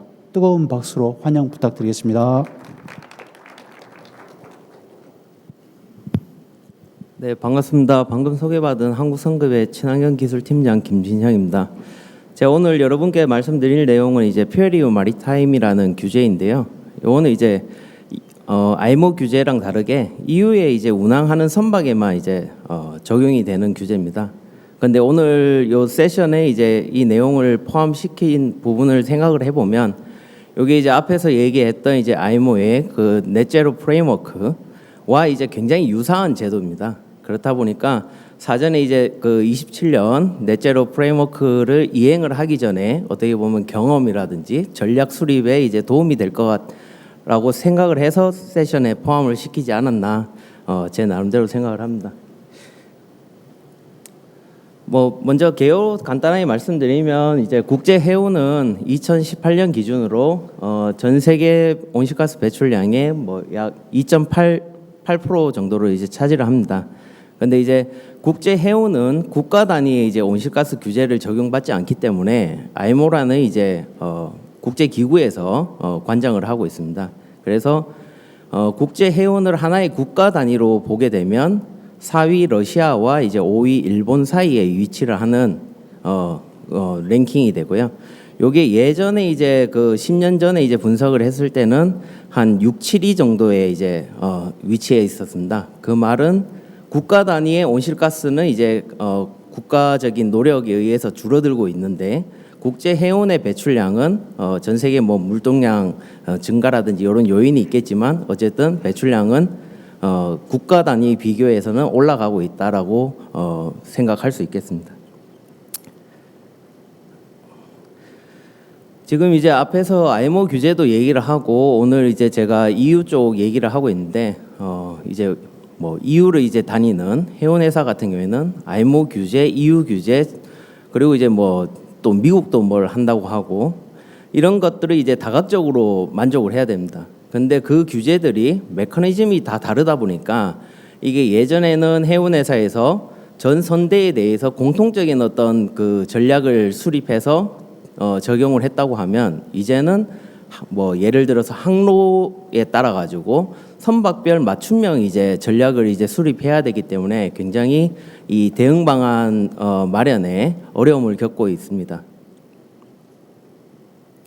뭐 앞에서 이제 IMO는 2023 IMO GHG 스트래티지 채택을 통해서 50년까지 이제 넷제로를 달성하겠다라고 이제 지금 추진을 하고 있는 거고요. 오늘 이제 퓨에리움 마리타임은 그 EU에서 P455 패키지라는 거를 이제 발표를 했습니다. 그게 뭐냐면 EU의 2030년까지 온실가스 감축 목표를 기존 40%에서 55%로 이제 상향 조정을 하면서 이거를 달성하기 위한 입법안들의 이제 패키지라고 보시면 되고요. 국제 해운에 이제 직접적으로 관련이 된 제도는 유럽 배출권 거래제 그리고 오늘 말씀드릴 퓨에리움 마리타임이 이제 직접적인 관련 입법안이라고 보시면 되겠습니다. 그래서 퓨에리움 마리타임은 뭐 앞에서 이제 IMO 넷제로 프레임워크처럼 그 5,000GT 이상 대신 EU에 운항하는 선박에 적용이 됩니다. 대신 뒤에 부분이 이제 중요한데 요게 그러니까 요 EU 쪽은 이제 EU에 해당하는 그 보야지 항차를 기준으로 이제 배출량을 산정을 하는데요. 그 보야지는 두 개의 이제 포트 오브 콜 기항지가 이제 성립을 해야 되고요. 최소 하나의 포트 오브 콜이 EU에 있어야 되겠죠. 그리고 그 포트 오브 콜이 이제 성에 대한 정의는 상업적인 목적을 위해서 화물을 하역하거나 아니면 승객이 이제 승하선을 하거나 이런 부분이 이제 성립을 해야지 그 포트 오브 콜이 발생이 됩니다. 단순히 이제 어떤 화물 작업이 없이 벙커링만 했다 하면 그거는 이제 포트 오브 콜로 취급을 하지 않기 때문에 제가 설명을 좀 드렸고요. 요게 이제 EU에서 논 EU 국가에서 이제 그 논 EU 국가 포트 오브 콜에서 이제 EU로 이제 기항을 했다 하면 그거는 이제 엑스트라 EU 보야지가 되는 거고요. 반대 부분도 동일하고 EU 간의 운항이라든지 EU 내 정박 같은 경우에는 인트라 EU 보야지라고 합니다. 그래서 엑스트라 EU 보야지에 대해서는 배출량의 50%만 카운팅을 하고요. 인트라 EU에 대해서는 100%를 카운팅한다는 말씀을 드리고요. 그리고 이제 온실가스 배출량은 이제 기존 뭐 알고 계시는 CO2에서 메탄 그리고 아산화질소까지 확장해서 3종의 이제 온실가스를 규제를 하고요. 넷제로 프레임워크처럼 그 연료의 생산 단계부터 사용 단계까지 모두 포함을 하는 웰투웨이크 방식으로 배출량을 산정을 하도록 요구하고 있습니다. 퓨에리움 마리타임은 이제 그 첫 번째 이제 보시는 것처럼 GHG 인텐시티 리밋을 이제 50년까지 정해놨습니다. 그 기준치를 이제 91.16g CO2 per 메가줄을 가지고 올해는 이제 2% 그리고 30년 이 5년 단위로 강화됩니다. 그래서 30년에는 6% 해서 50년까지는 80%까지 강화되도록 되어 있고요. 결국에는 선박에서 사용한 연료가 이 인텐시티 리밋보다 낮은 값을 가지는 친환경 연료를 썼을 때 벌금을 내지를 않고요. 그것보다 이제 높은 화석 연료를 썼을 때는 그만큼에 대한 벌금을 EU에다 이제 납부를 해야 되는 제도라고 보시면 되겠습니다. 그래서 뭐 단위는 이제 분자에는 이제 온실가스 배출량 그리고 분모에는 선박에서 사용한 에너지량으로 이제 그걸 나누도록 돼 있고 그 IMO 그 NZF에서는 아직 그게 논의를 하고 있지만 EU 쪽 요 퓨얼이오 마리타임에서는 그 RFMBO라고 하는 그 e퓨엘 그 합성 연료를 이제 사용했을 때는 베네핏을 주게 이제 설정이 돼 있습니다. 그래서 그 RFMBO를 쓰면 이제 뒤에 제가 설명을 드리겠지만 이거를 이제 다른 선박한테 페널티를 이제 상쇄시킬 수 있는 이제 서플러스라는 거를 발생이 되는데요. 그게 이제 RFMBO는 이제 당연히 서플러스가 발생을 하겠죠. 그거를 이제 2배로 발생을 할 수 있게 베네핏을 준다라고 보시면 되겠습니다. 조금 이제 내용을 간략하게 뭐 해가지고 설명을 드리려고 하니까 조금 설명이 부족한데 혹시 궁금하신 점은 뒤에 Q&A 때 이제 말씀해 주시면 되겠습니다. 그래서 이제 리미트하고 액추얼 인텐시티를 비교를 해서 거기다가 해당 선박의 연료 사용량, 에너지 사용량을 곱해주면 두 번째 이제 스텝 2에 보이는 컴플라이언스 밸런스. 결국에는 이제 이 계좌라고 보시면 됩니다. 그 계좌가 플러스인 경우에는 이제 서플러스라는 거를 이제 받게 되고요. 마이너스가 되면 이제 결국에는 빚을 지는 거죠. 그래서 벌금으로 그걸 납부를 해야 되는 이제 데피시트가 이제 발생을 하게 됩니다.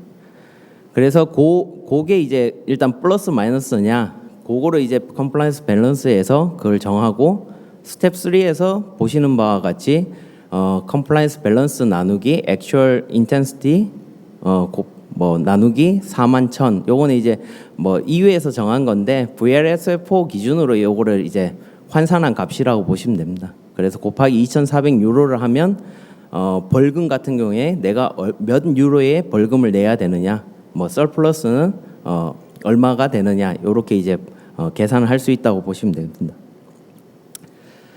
그리고 아까 말씀드렸다시피 그 합성 연료인 RFMBO를 이제 사용을 하는데 베네핏을 준다라고 했는데 그거는 한시적으로 2033년까지만 베네핏을 주고 2034년부터는 선박에서 사용하는 총 에너지량의 최소 2%를 무조건 의무적으로 RFMBO를 써야 되는 강제화가 이제 되게 돼 있습니다.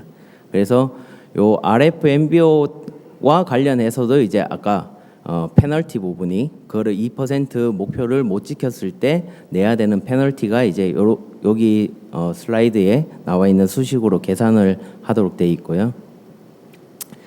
그리고 이제 EU의 이제 정박 중에 규제를 이제 무탄소 연료라든지 에너지라든지 그리고 이제 그 육전을 이제 쓰는 거를 이제 강제화하는 규제가 또 있습니다.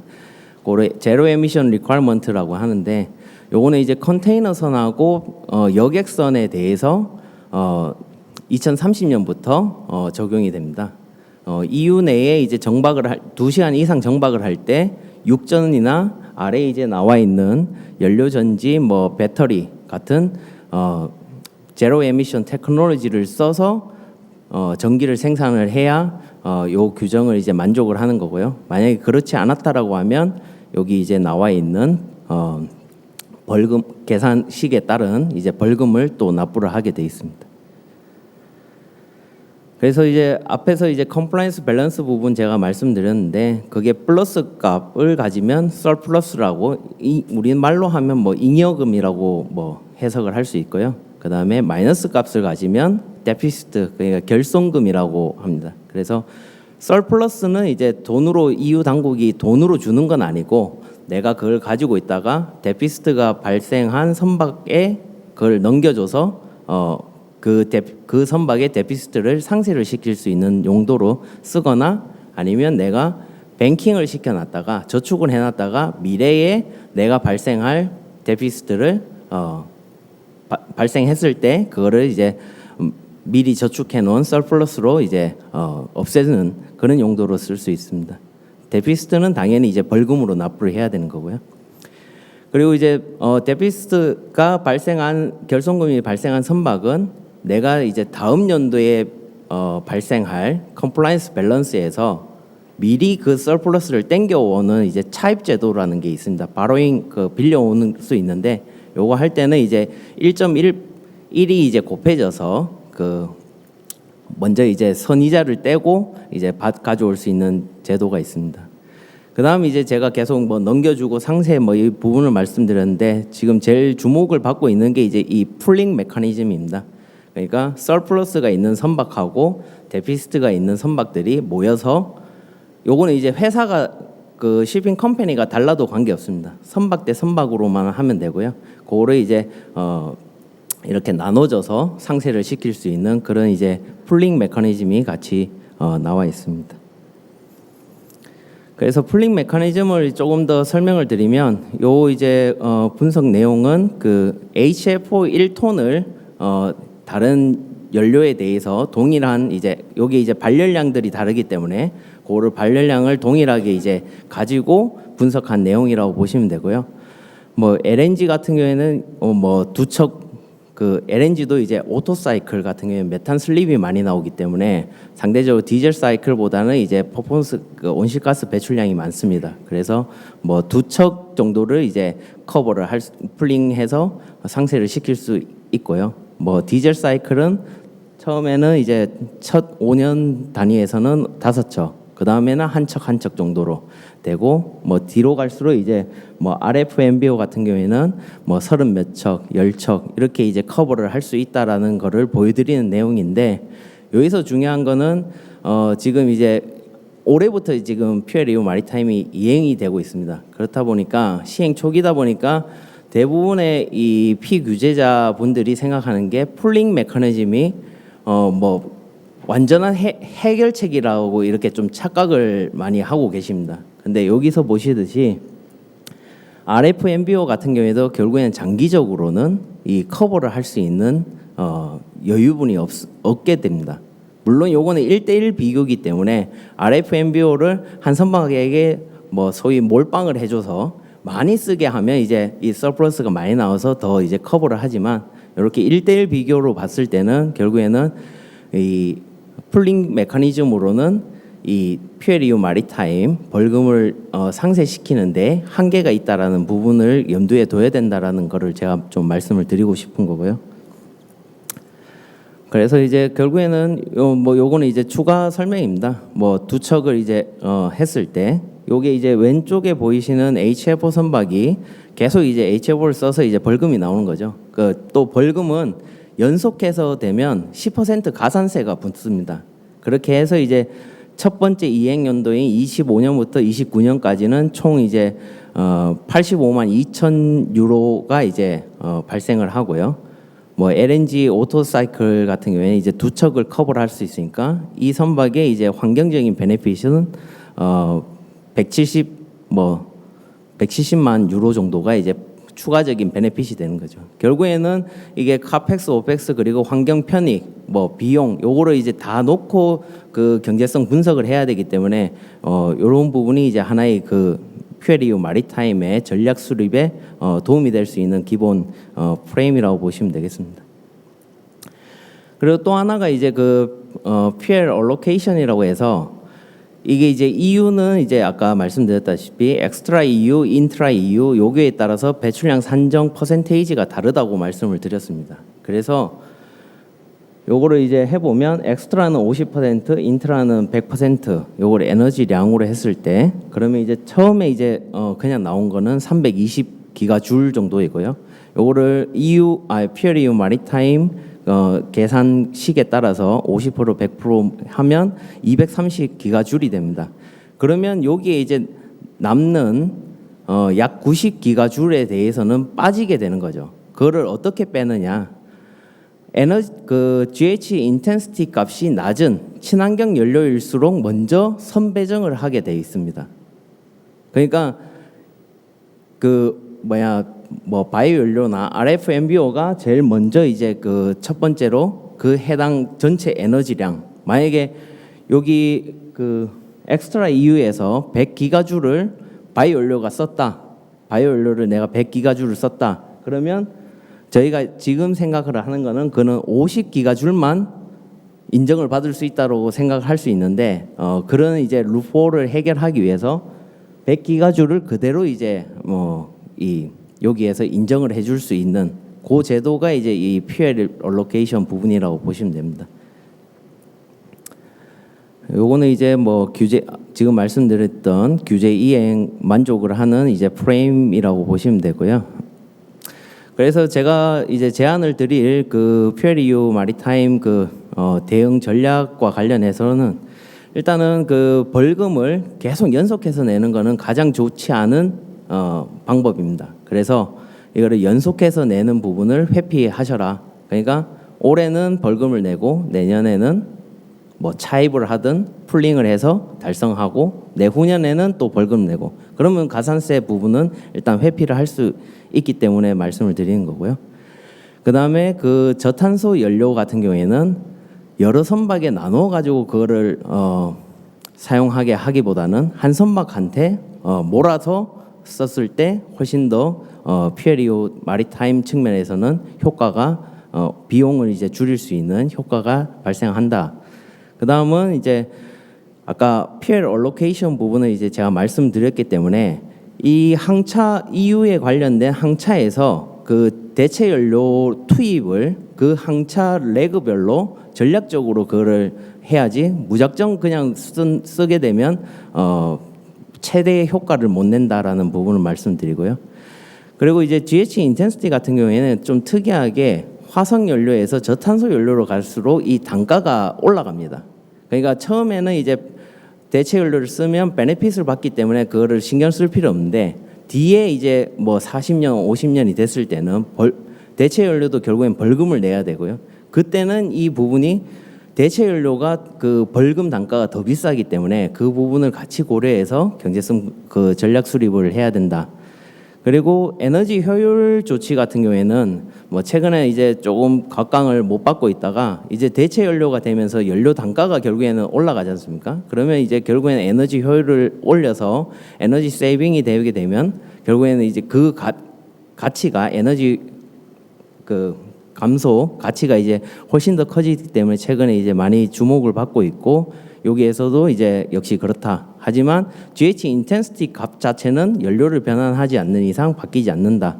그리고 이제 에너지 효율 조치 중에 가장 이제 혜택을 많이 받을 수 있는 게 풍력 보조 장치입니다. 요거는 그냥 설치만 하게 되면 이 GHG 인텐시티를 최대 5% 감소시킬 수 있는 효과를 받을 수 있기 때문에 요게 이제 가장 좋은 에너지 효율 조치 중에 하나라고 말씀을 드리고요. 그다음에 육전 같은 경우에는 당연히 이제 요 이행 부분에도 도움이 되지만 특히 이 정박 중에 의무 사용을 해야 되는 컨테이너선이나 여객선에서는 더 그 효과가 좋아진다. 그리고 요게 2030년부터이기 때문에 미리 이 부분의 컨테이너선이나 여객선 같은 경우에는 이 육전을 받기 위한 그 리시버라든지 이런 장치에 대한 그 개조를 빨리 서둘러야 된다라는 부분을 말씀드리겠습니다.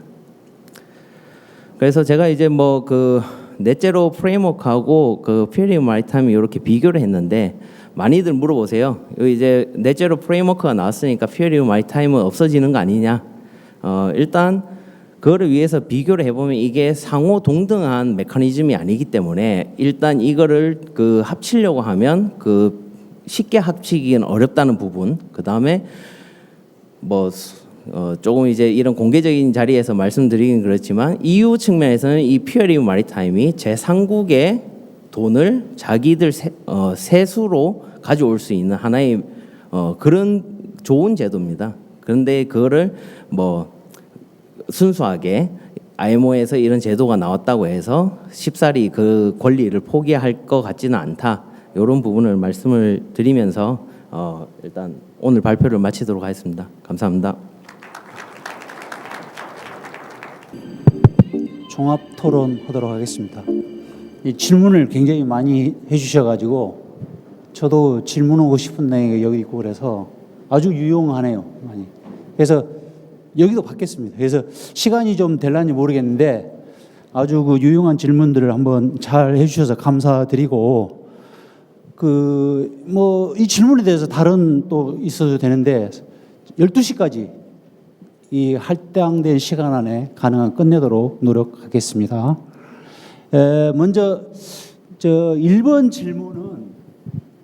질문은 아마 박인성 사무관께서 좀 해주시면 좋을 것 같은데 그 한국의 현재 LNG 관련해서 작업자들 그 스킬들이 좀 부족한 거 아니냐 그런 경험을 겪고 있는데 혹시 뭐 대책이 없겠느냐 그런 취지라서 박 사무관님 혹시 좀 답을 해줄 수 있을까요? 네, 좌장님 질문 전달해 주셔서 감사합니다.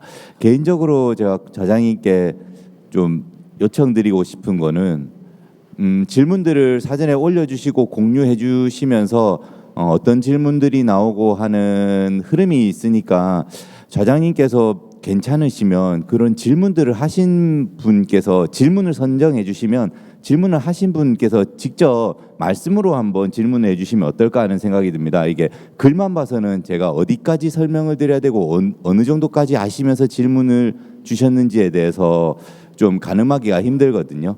어떠세요? 혹시 이 질문 미스터 프레지던트에서 하시는 분 혹시 추가로 말씀해 주실 수 있을까요? 여기서 하신 거죠?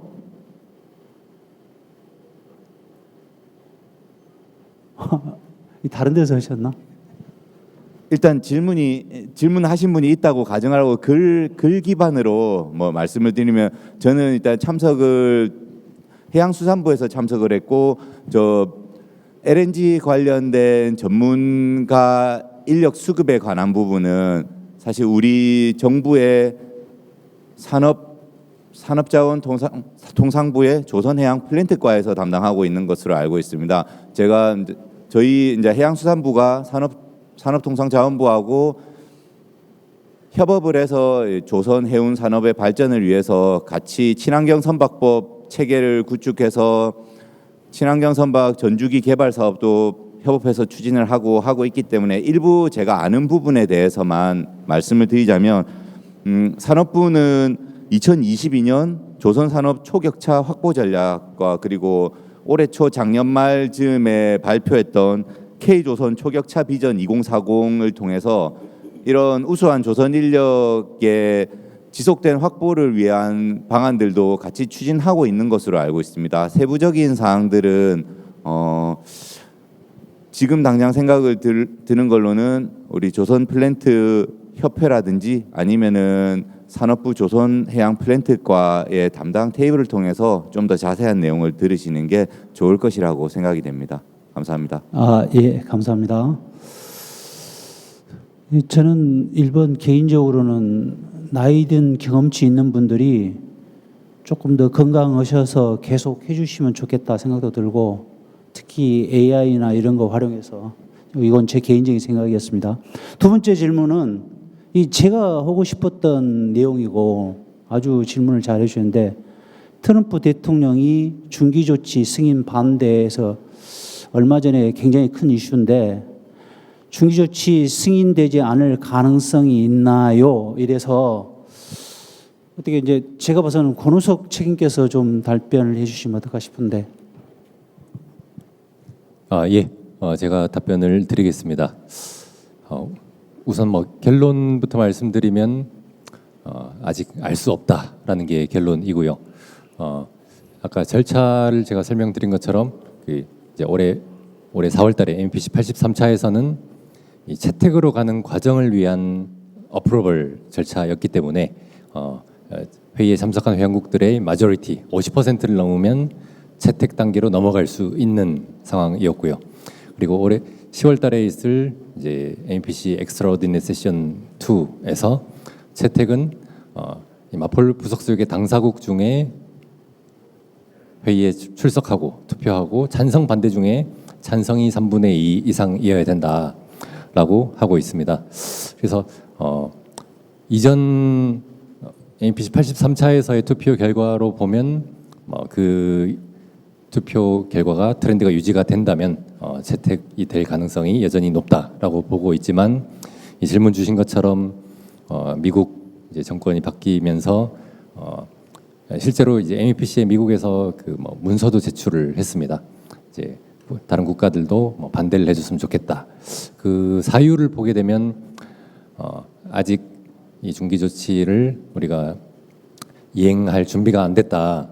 그래서 결국에 이제 RU 부가금을 많이 내는데 결국에 연료 전환 못하고 부가금 기금만 많이 조성하는 꼴이 될 수 있다라는 내용이 그 문서에 있긴 했습니다.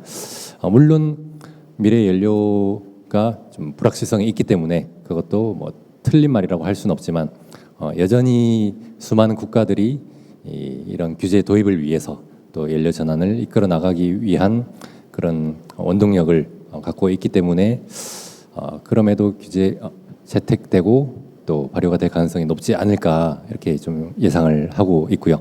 제 개인적인 생각입니다. 그리고 채택 이후에도 아까 설명드린 것처럼 수락, acceptance라는 절차가 남아 있습니다.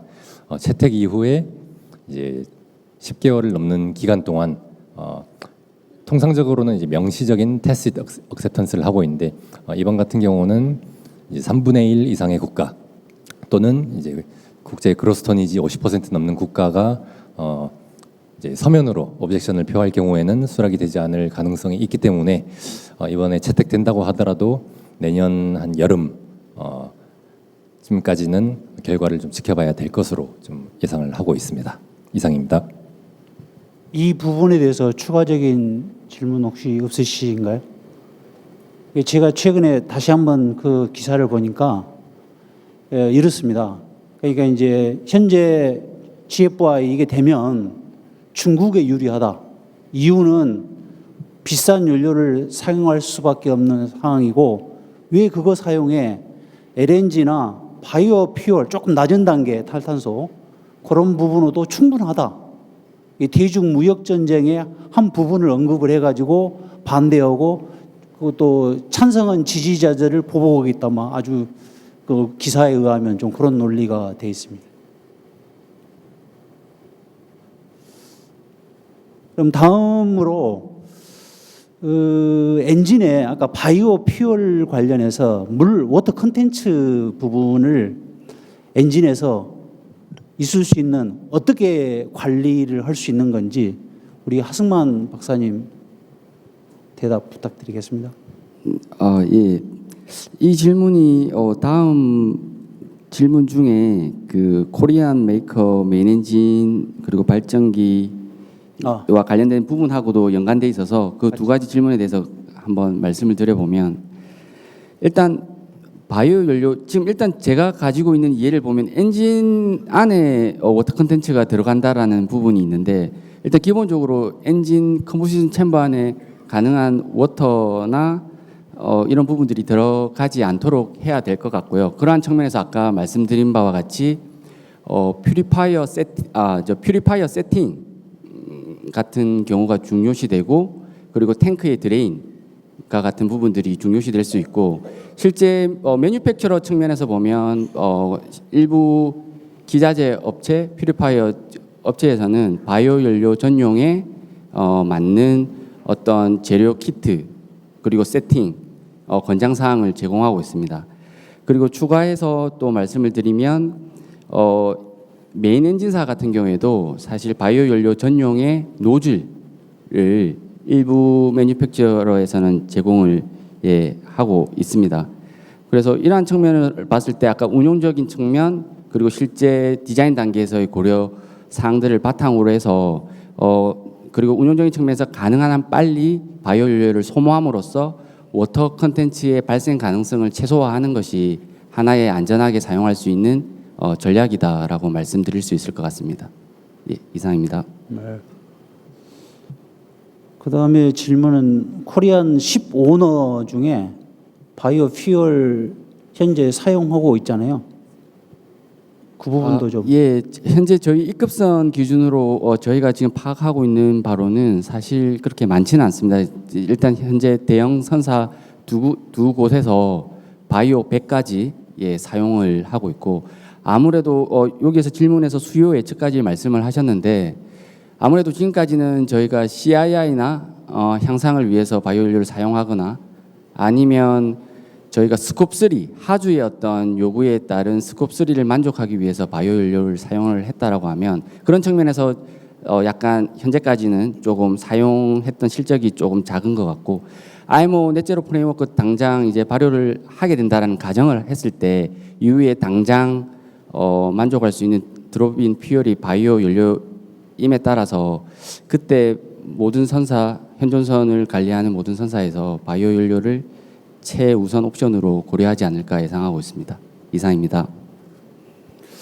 다음 질문은 퓨얼 EU 마린타임에서는 바이오 연료에 대해서는 2세대 이상만으로 인정하는 것으로 인지하고 있는데 IMO에서도 바이오 세대에 따른 영향이 있나요? 이건 김진현 팀장님께서 답이 되실 것 같은데.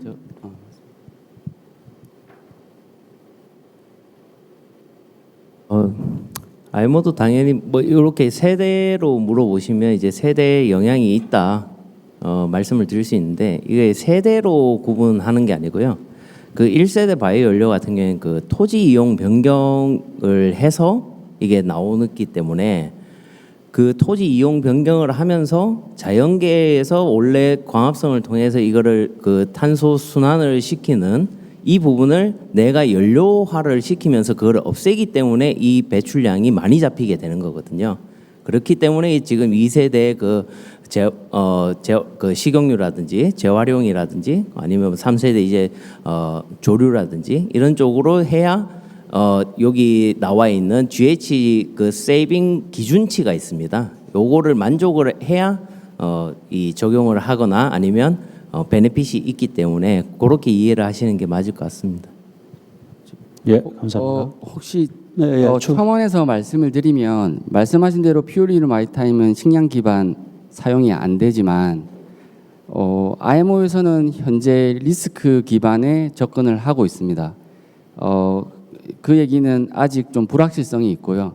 명시적으로 식량 기반을 사용하는 것을 금지하고 있지는 않습니다. 논의 과정에 있어서도 명시적으로 식량 기반을 금지하자라는 논의가 있었지만 브라질과 같은 곳에서 주장하는 바에 따르면 포레스트를 경작하지 않고 바이오연료를 생산하는 즉 항무지에서 바이오연료를 생산했을 때 실제 조금 전에 말씀드린 간접 토지 이용 변화가 작다라는 그러한 주장을 하기도 하거든요. 그래서 그런 측면에서 봤을 때 리스크 베이스 어프로치라는 워딩으로 해서 이제 향후에 바이오연료 세대 간의 언급이 없이 이제 그런 접근으로 갈 것으로 예상이 되고요. 하지만 여전히 불확실성은 된다 안 된다라는 이 측면에서는 현 시점에서는 조금 언급하기가 어려운 점이 있음을 양해 부탁드리겠습니다. 감사합니다. 바이오 퓨얼 30%로 제한했는데 그 이상 하지 않는 이유가 있나요? 예, 이 부분은 저의 그냥 이해를 저 개인적인 이해를 말씀드리면 바이오 25까지 과거에 허용했던 거는 다른 이유가 아니라 오일 탱커에서 그러니까 벙커링 베셀이죠. 벙커링 베셀이 25%까지 운송을 할 수 있게 됐고 바이오 연료가 25%를 초과하게 되면 IBC 코드 그러니까 다른 선종의 요건을 만족을 해야 됩니다. 근데 IMO 논의 사항을 히스토리를 찾아보니 25%에 대한 근거가 다소 부족했고 대한민국에서 제한을 해서 통상 바이오 30까지 사용을 하니 생산을 하니 바이오 30까지 운송할 수 있게 허용을 하고 거기에 맞춰서 녹스 테크니컬 코드도 그에 맞춰서 모든 것이 일원화되었다라고 이해하고 있습니다. 제가 부연 설명 그러시죠. 드리면 방금 하승만 박사님께서 설명하신 거는 벙커링 쉽이 바이오퓨얼을 카고로서 운송을 할 때의 규제를 설명드린 겁니다. 이 규제가 25% 넘어가면 케미컬 탱커로 운송을 해야 했는데 그러한 선박, 케미컬 탱커이면서 벙커링 선박인 경우가 잘 없기 때문에 30까지 좀 허용해달라라고 해서 우리 한국 정부에서 제안을 해서 이게 허용이 된 부분이고요. 카고가 아닌 선박이 연료로서 사용하는 관점에서 보면 현재 특별한 협약 규제적 제약은 없습니다.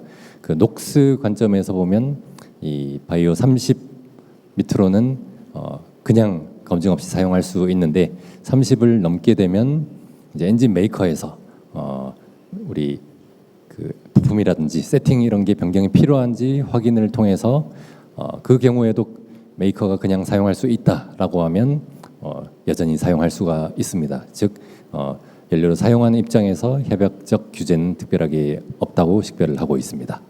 네, 감사합니다. 네, 예.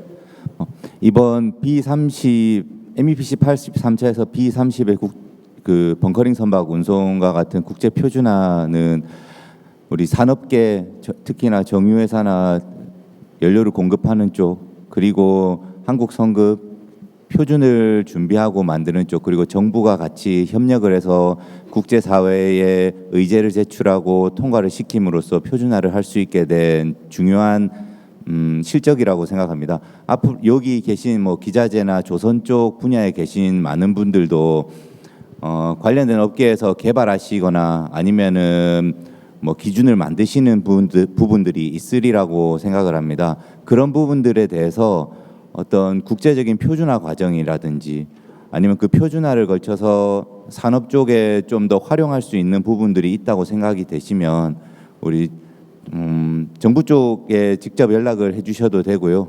아니면은 여기 앞에 앉아 계신 한국 성급 관계자분들 그리고 IMO 의제를 개발하는 국제회사 협력센터 그리고 뭐 한국해양교통안전공단 그 이외에도 다른 기관들이 많이 있습니다. 그쪽을 통해 가지고 의제 문서를 개발하는 쪽으로도 한 번씩 관심을 가지고 좀 더 노력을 해주시면 그 부분들도 우리 산업 발전에 큰 도움이 될 거라고 기대하고 있습니다. 감사합니다. 예, 감사합니다. 다음 질문도 제가 하고 싶은 이야기인데 이건 혹시 조금 어려울 수도 있는데 그린 퓨얼이 이 적용됐을 때 스페어 파트의 그 효율이나 롱제비티, 그 수명 연장 같은 어떤 새로운 물질의 어떤 그런 물질들이 적합한지에 대한 걸 질문하셨는데 오늘 주제하고는 약간 멀 수 있는데 이 부분은 제가 실제 경험한 바에 의해서 컴파티빌리티 실제 새로운 그린 퓨얼 관련하고 그 각 부품에 들어가는 어떤 재질하고의 적합성이 검토되는지가 필요한 부분으로 이해하고 있습니다. 혹시 이 부분에 대해서 추가적인 답을 해주실 분이 계신가요?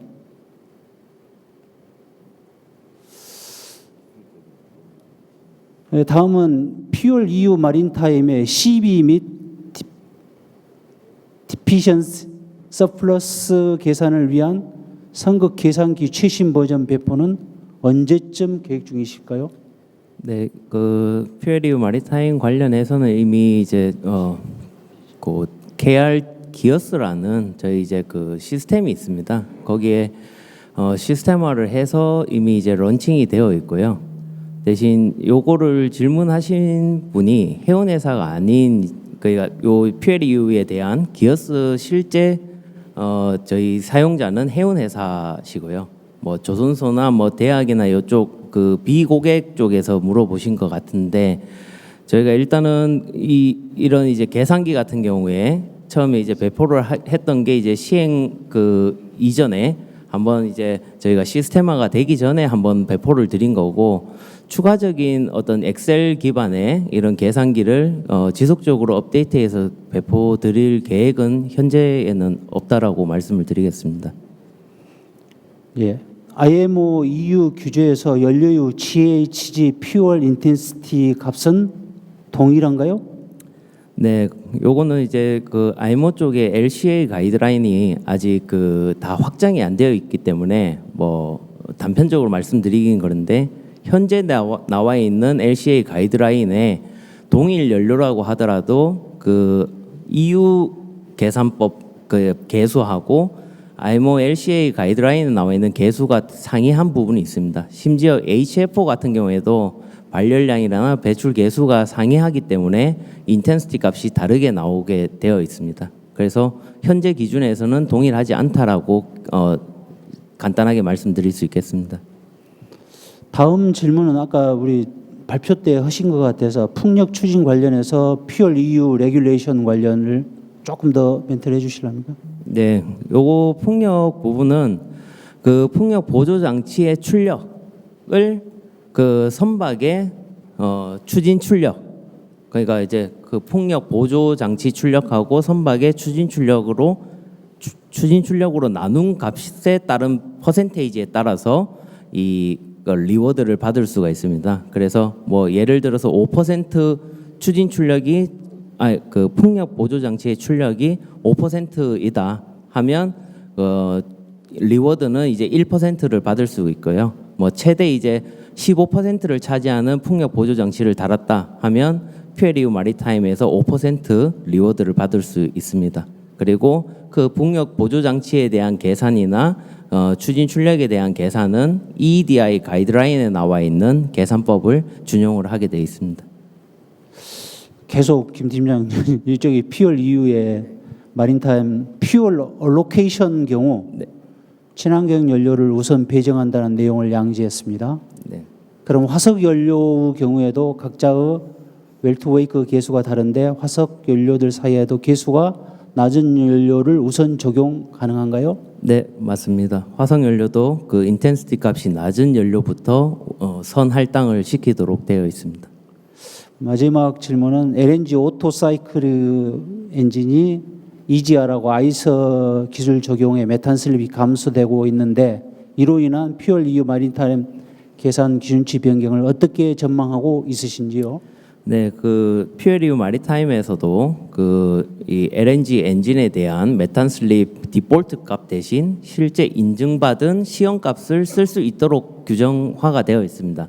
근데 현재에는 그거를 적용하기 위해서는 EU 쪽에서 시행 규칙이 이제 나와야 되는데 아직 그게 나와 있지 않기 때문에 현재 기준에서는 디폴트 그런 것들을 시험 인증을 받았다라고 하더라도 디폴트 값을 적용을 할 수밖에 없는 거고요. 대신 이제 EU 쪽에서도 요번에 IMO에서 CH4N2O 측정에 대한 가이드라인이 이제 채택이 되었고 지금 이런 부분이 산업계에서도 계속 이제 목소리가 EU 쪽에 불만 같은 이제 목소리가 전달되고 있기 때문에 조만간 그런 시행 규칙이 나와서 실제 액츄얼 그 밸류를 쓸 수 있는 준비가 될 것으로 생각합니다. 혹시 질문 답은 했는데 혹시 그래도 손들어서 혹시 추가로 질문하실 내용 있으면 받도록 하겠습니다. 여기 다 활용하셨나요?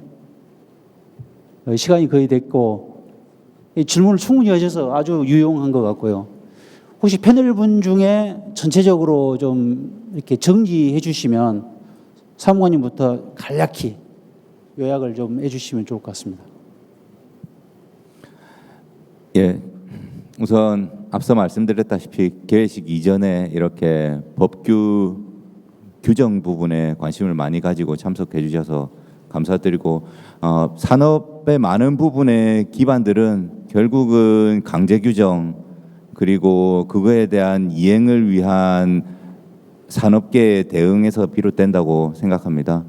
이러한 부분들이 좀 더 앞서 말씀드린 것처럼 우리 주도로 그리고 산업계 쪽에서 좀 더 주도로 진행이 되고 그를 통해서 해양 환경 분야에도 기여할 수 있고 국제사회에도 기여할 수 있도록 여러분들의 많은 관심과 참여 부탁드리고요. 그리고 이러한 제안들은 우리 개별 업계들도 자체에서 참여가 좀 곤란하시다는 생각이 드시면 이 행사를 주관하고 있는 뭐 경남 TP라든지 아니면은 우리 경남 조선해양 기자재 협동조합이라든지 그리고 좀 소형 선박들의 연구를 주도하고 있는 림스 중소조선연구원 같은 곳을 통해 가지고도 정부하고 충분히 컨택할 수 있으니까 그런 부분들도 산업을 하시면서 미래도 같이 다져가시면 좋을 것 같습니다. 관심 감사합니다. 자, 권책임님 정리 혹시 해줄 거 없어요? 하승만 수석님 간략히. 예, 오늘 바이오 연료에 대해서 말씀을 드렸는데요. 사실 IMO 넷제로 프레임워크를 만족하기 위한 절대적인 대안은 아니지만 모든 선박이 고려해야 되는 연료 중에 하나라고 생각을 합니다. 그래서 저희 성급에서 앞서 말씀드린 것 같이 부기보를 개발했으니 향후 많은 이용 부탁드리겠습니다. 감사합니다. 네, 해사 산업 클러스터는 이제 해운 회사 그리고 조선소, 기자재 그리고 각 관련 기관들 여러 군데가 협업을 해야 된다고 생각을 하고요. 지금까지 탈탄소 규제가 굉장히 복잡하고 강화되는 이런 상황 속에서는 더욱더 그 협업 체계가 중요하다고 생각합니다. 그리고 성급은 당연히 거기에서 기술적인 조언자 그리고 지원해드릴 수 있는 역할을 충실히 해야 된다고 생각을 하고요. 더욱이 이제 최근에 그 저희가 해양수산부 지원을 통해서 해양수산부에서도 이런 부분을 이제 저희가 정확한 롤을 할 수 있도록 대형 이제 연구 과제를 지금 수행을 하고 있습니다. 그 과제를 통해서 나오는 통합 플랫폼에서 어떤 지금 기자재 부분 그런 이제 효율 기술이라든지 조선소의 그런 기술들을 이 통합 플랫폼에 연결을 하면서 어떤 시장을 열어드릴 수 있는 그런 아이디어로 지금 요거를 수행을 하고 있기 때문에 기대해 주시고 많은 뭐 관심을 가져주시면 감사하겠습니다. 예, 마치도록 하겠습니다. 지금 오늘 SGEMC 이게 스마트 그린 에너지 마린타임 컨퍼런스인데 이게 경상남도 전체에 조선소 끼어 있는 그다음에 선주사 끼어 있는 이 경상남도의 아주 큰 컨퍼런스에 결국에는 이제 이게 인프라가 구축이 돼서 우리가 자자손손 이런 산업으로 벌어먹고 잘 살아야 되는 개념으로 이해가 갑니다. 오늘 특히 이 자리에 오신 분들은 이런 관련 부분에 나름대로 인사이트를 가지고 계시다고 보입니다. 법규나 이 부분은 앞으로 꼭 염두에 두시고 앞으로 어떤 방향성을 가지고 현재 갈 것인지에 대한 어떤 초두에도 말씀드렸는데 나치판 같은 거다 이런 느낌도 가지고 있습니다.